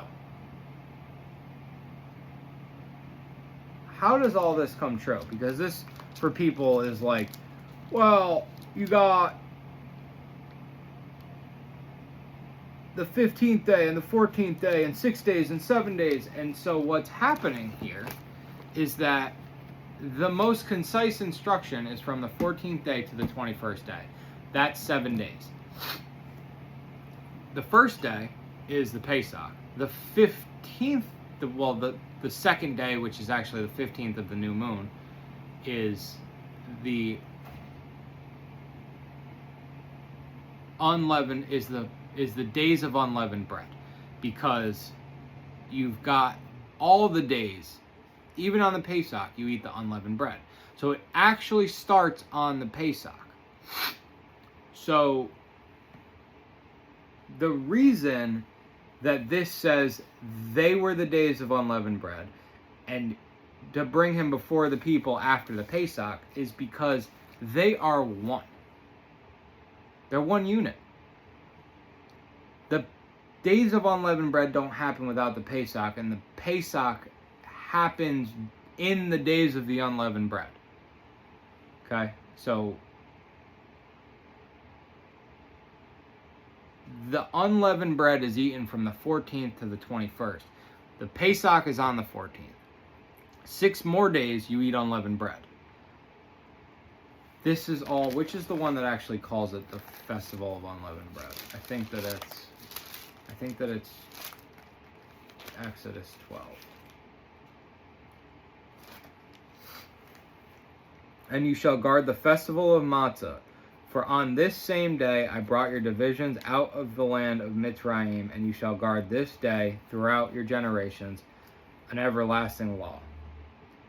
On the first day is a set-apart gathering. So the first day of this 14 to 21 is the set-apart gathering, the festival of Matzah.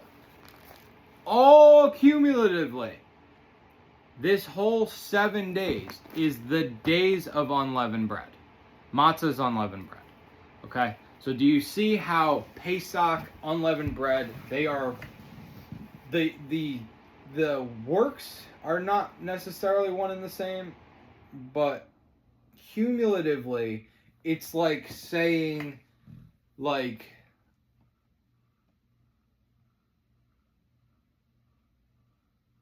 I don't even want to use this example. What's like a week-long thing?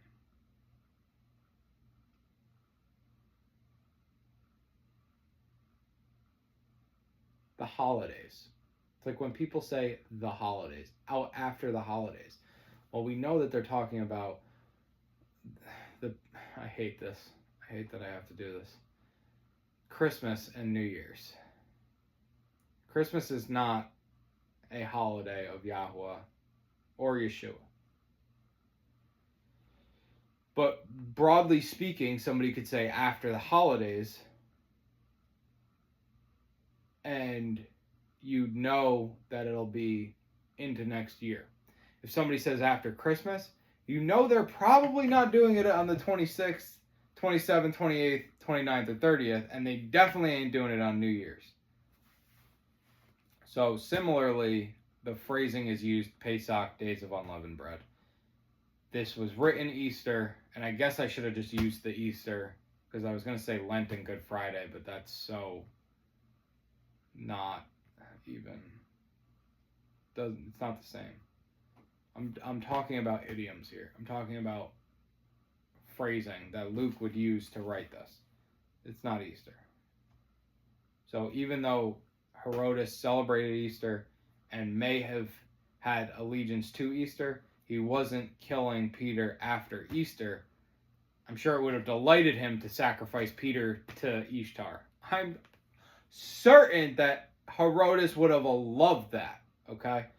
That's not what's going on here. This is Peter planning to be killed after the Pesach for knowing that the Yehudim, who Herodotus is trying to please, are celebrating the Pesach and the Days of Unleavened Bread. So he's going to hold them, make sure that this Peter doesn't interrupt their days, and then he's going to kill him after.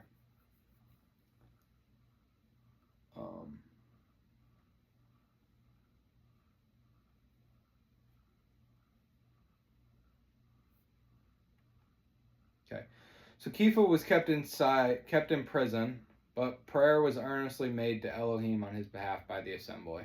People are praying for him. He's praying. Peter, like I said, doesn't care. He's like, whatever. I'm not dead yet. And when Herodotus was about to bring him out, that night, Kepha was sleeping, bound with 2 chains between 2 soldiers, and the guards before the door were keeping the prison. He's got 2 chains, 2 soldiers, guards before the door, keeping the prison. 2 soldiers at his gate, at his cell door, and then soldiers outside the prison.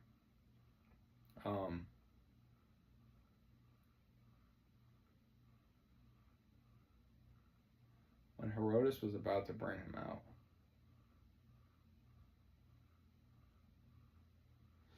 And see, a messenger of Yahweh stood by, and a light shone in the building, and smiting the side of Kepha, raised him up, saying, "Get up quickly." And his chains fell off his hands. And the messenger said to him, "Gird yourself and bind on your sandals." And he did so. And he said to him, "Put on your garment and follow me." His chains just magically fall off his hands. And coming out, he followed him, and knew not that what was done by the messenger was true, but thought he was seeing a vision. He doesn't even think, he's like, there's no way I'm actually coming out of prison. Even though, did he not just come out of prison like a couple days ago? I thought it was 5. Maybe it wasn't 5.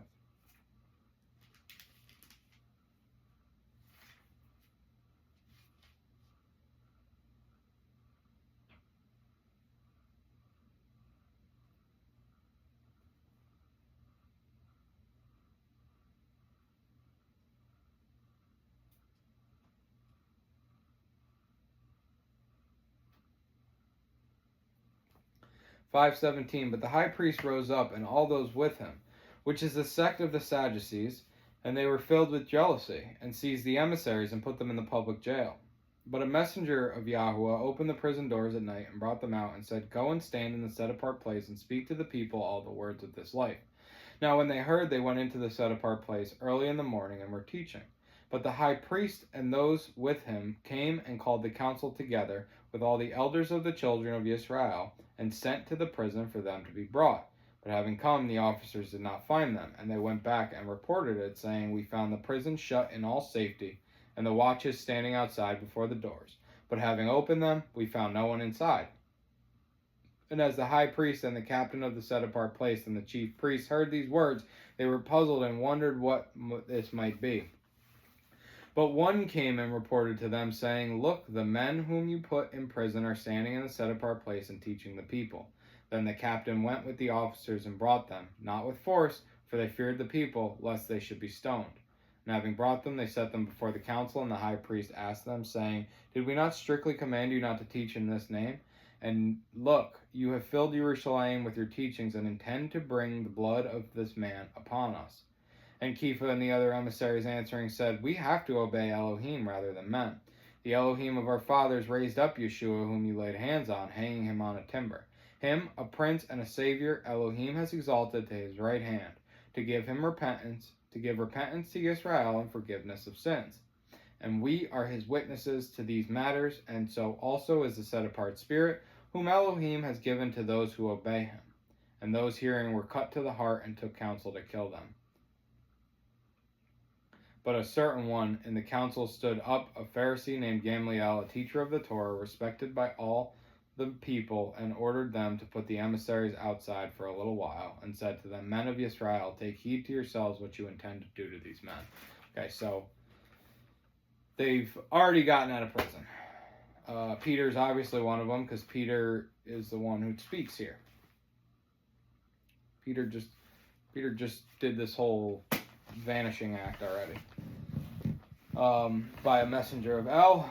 Maybe it's the same one. We don't know. But he's still, again, just like in 11:8, but I said, Not at all, master, because whatever is common or unclean has never entered my mouth. He's kind of like just not understanding, you know what I mean? Like, it doesn't hit him immediately. Like, he gets it, but he's still fleshly. He still lives in the flesh, and then the Spirit hits him, and he's like, oh.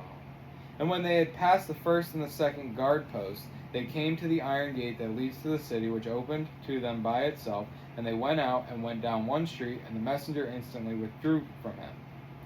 And when Kepha had come to himself, he said, Now I truly know that Yahuwah has sent his messenger and delivered me from the hand of Herodes and from all the Yehudi people were anticipating.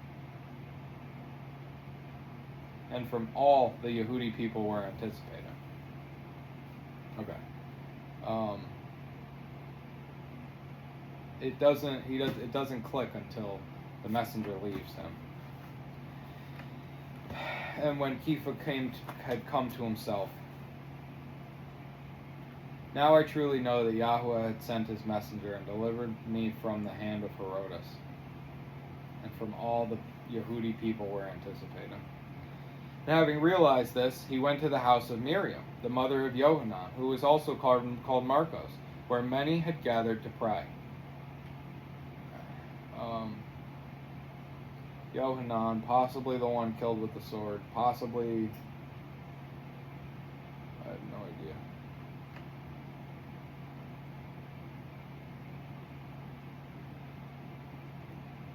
Who this is, but I like how Peter says, Now I truly know that Yahuwah has sent his messenger and delivered me from the hand of Herodes and from all the Yehudi people were anticipating. Like, so, because he just had these visions, I guess, but he's like, Holy Spirit, I'm outside of the prison. There's the prison. Here's me. I'm here. They're there. What happened? Like, you know what I mean? Like, it's just, he's just funny. Peter's just such a great character. He's a character. And when Kepha knocked at the door of the gate, a girl named Rhode came to answer. He's at the gate to the mother of Yohanan. And when she recognized Kepha's voice, she did not open the gate because of her joy, but ran in and reported that Kepha stood before the gate. So she leaves him out there. And she's like, and like, this is like, I mean, even this, it's like Peter goes and tells Luke, she didn't just open the gate. She went and got her mom. She went and told everybody. And they had to come open the gate. I heard her run across the hall and say, Peter's here, Peter's here. You know what I mean? When she recognized Kepha's voice, she did not open the gate because of her joy, but ran in and reported that Kepha stood before the gate.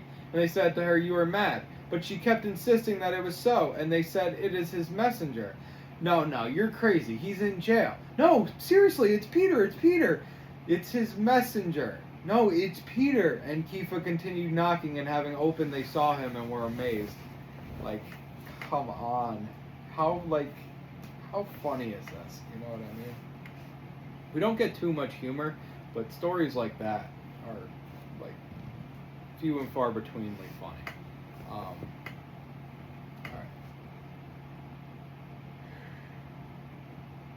Alright. And motioning to them with his hand to be silent, he told them how the master brought him out of the prison. And he said, report this to Jacob and to the brothers.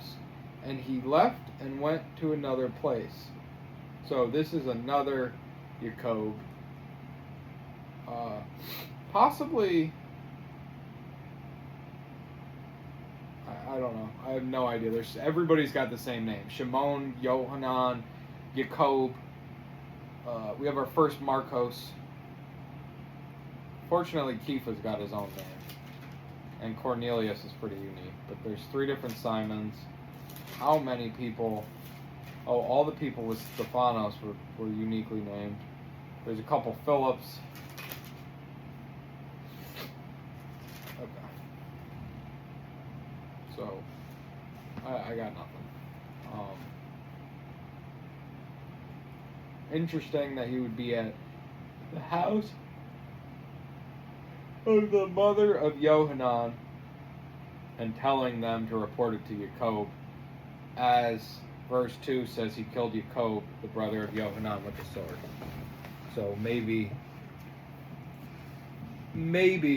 there's a grievous time in here around verse 17, and Luke puts the events of 13 to 16 in there in lieu of that,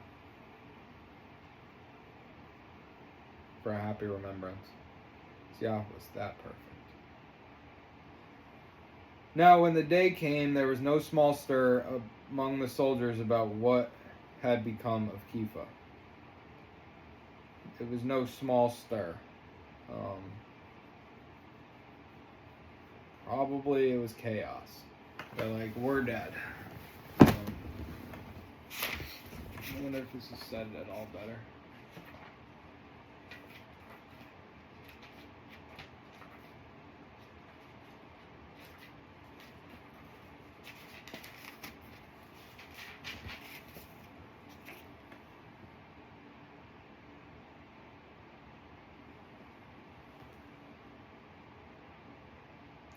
At daybreak, confusion broke out among the soldiers who did not know what had happened to Peter. Yeah. So no small stir means there was a big stir. Again, that's similar to that like phrasing in Job where it's like, let my enemy be unrighteous. Let my enemy be like the wrongdoer, and he who rises up against me like the unrighteous. It's like, do you have to say it like that? Well, yeah, you do. Because those who have ears to see and eyes to hear shall.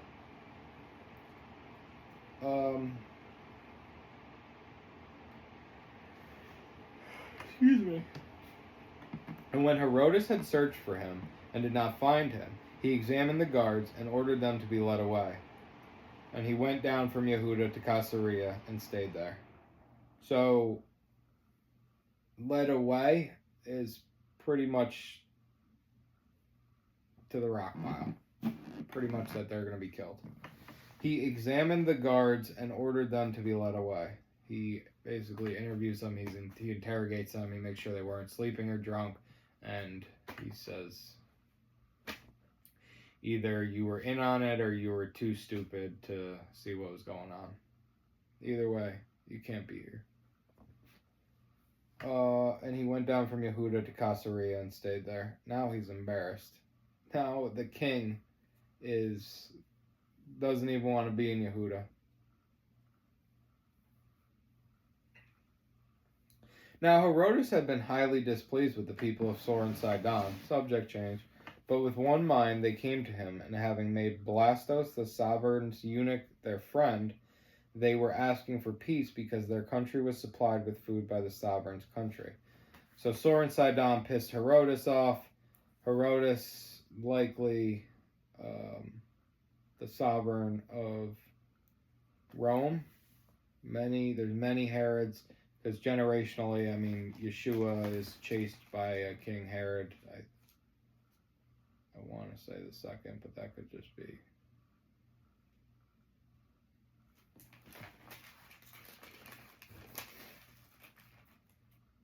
No. Herodes the sovereign. Yeah, so there's a Herodes in charge from the time that Yeshua is born until now. It's just a lineage thing. And they don't even care if it's the 2nd, 3rd, or 59th. They're like, whatever, it's some jerk off. Some asshole.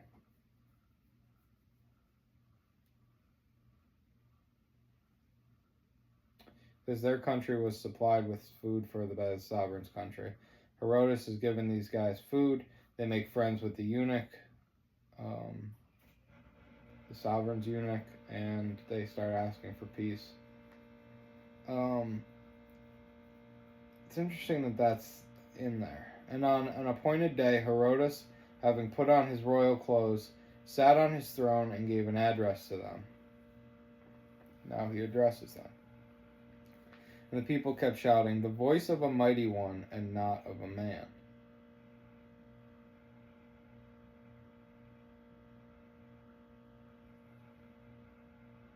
And instantly a messenger of Yahuwah smote him, because he did not give the esteem to Elohim, and becoming worm-eaten, he died. That is an interesting choice of words. Becoming worm-eaten. Like, did he just have worms? Is that what's going on here?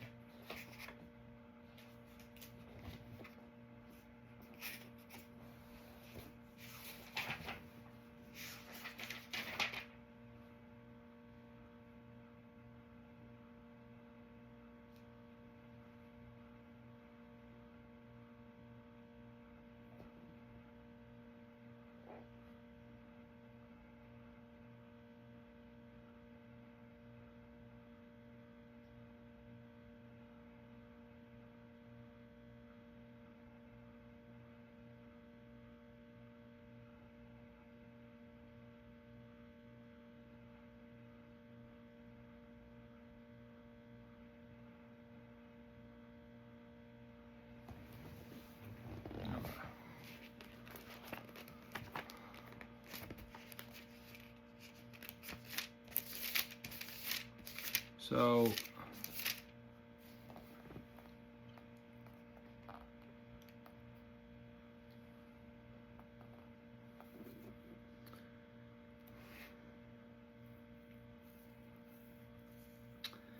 okay.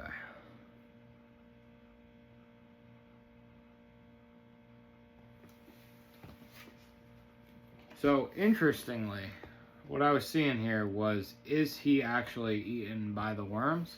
Or is he, like, while he's alive? Or is this a reference to, like, him being worm food in the grave?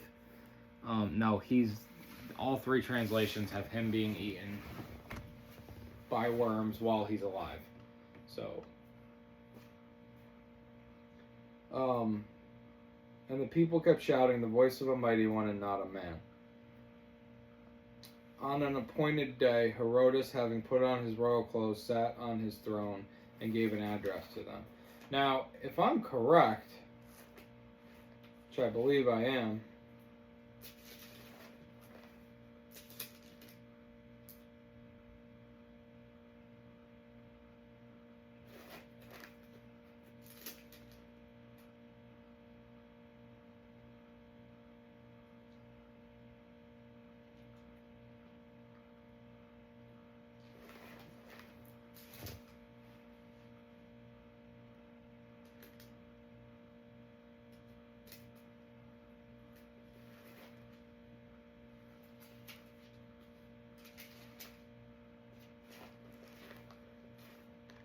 I am pretty sure.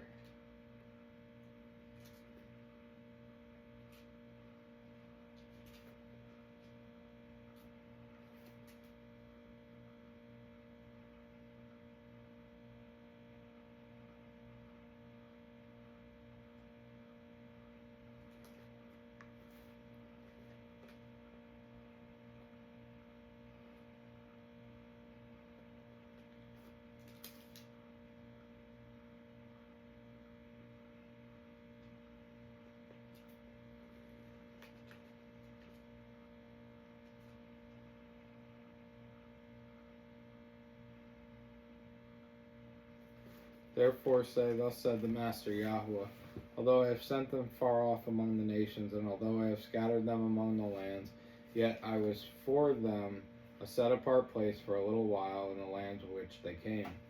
Therefore thus said the Master Yahweh, and I shall gather you from the peoples, and I shall assemble you from the lands where you have been scattered, and I shall give you the land of Israel, and they shall go there, and shall take away all its disgusting matters and all its abominations from there.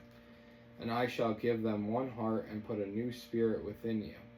And I shall take the stony heart out of their flesh, and give them a heart of flesh, so that they walk in my laws, and guard my right rulings, and shall do them. And they shall be my people, and I shall be their Elohim. But to those whose hearts walk after the heart of their disgusting matters and their abominations, I shall recompense their deeds on their own heads, declares the Master Yahweh. And the cherubim lifted up their wings with the wheels beside them, and the esteem of the Elohim of Israel was high above them.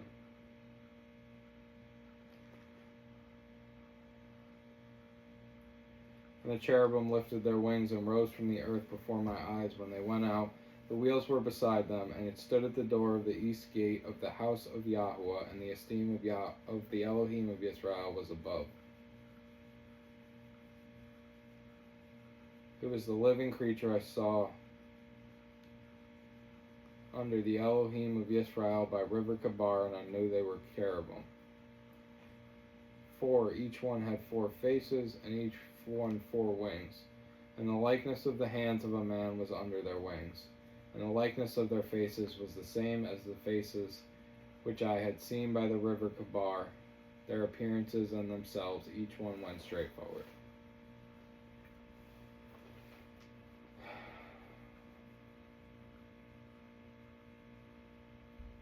And instantly a messenger of Yahweh smote him, because he did not give the esteem to Elohim, and becoming worm-eaten he died.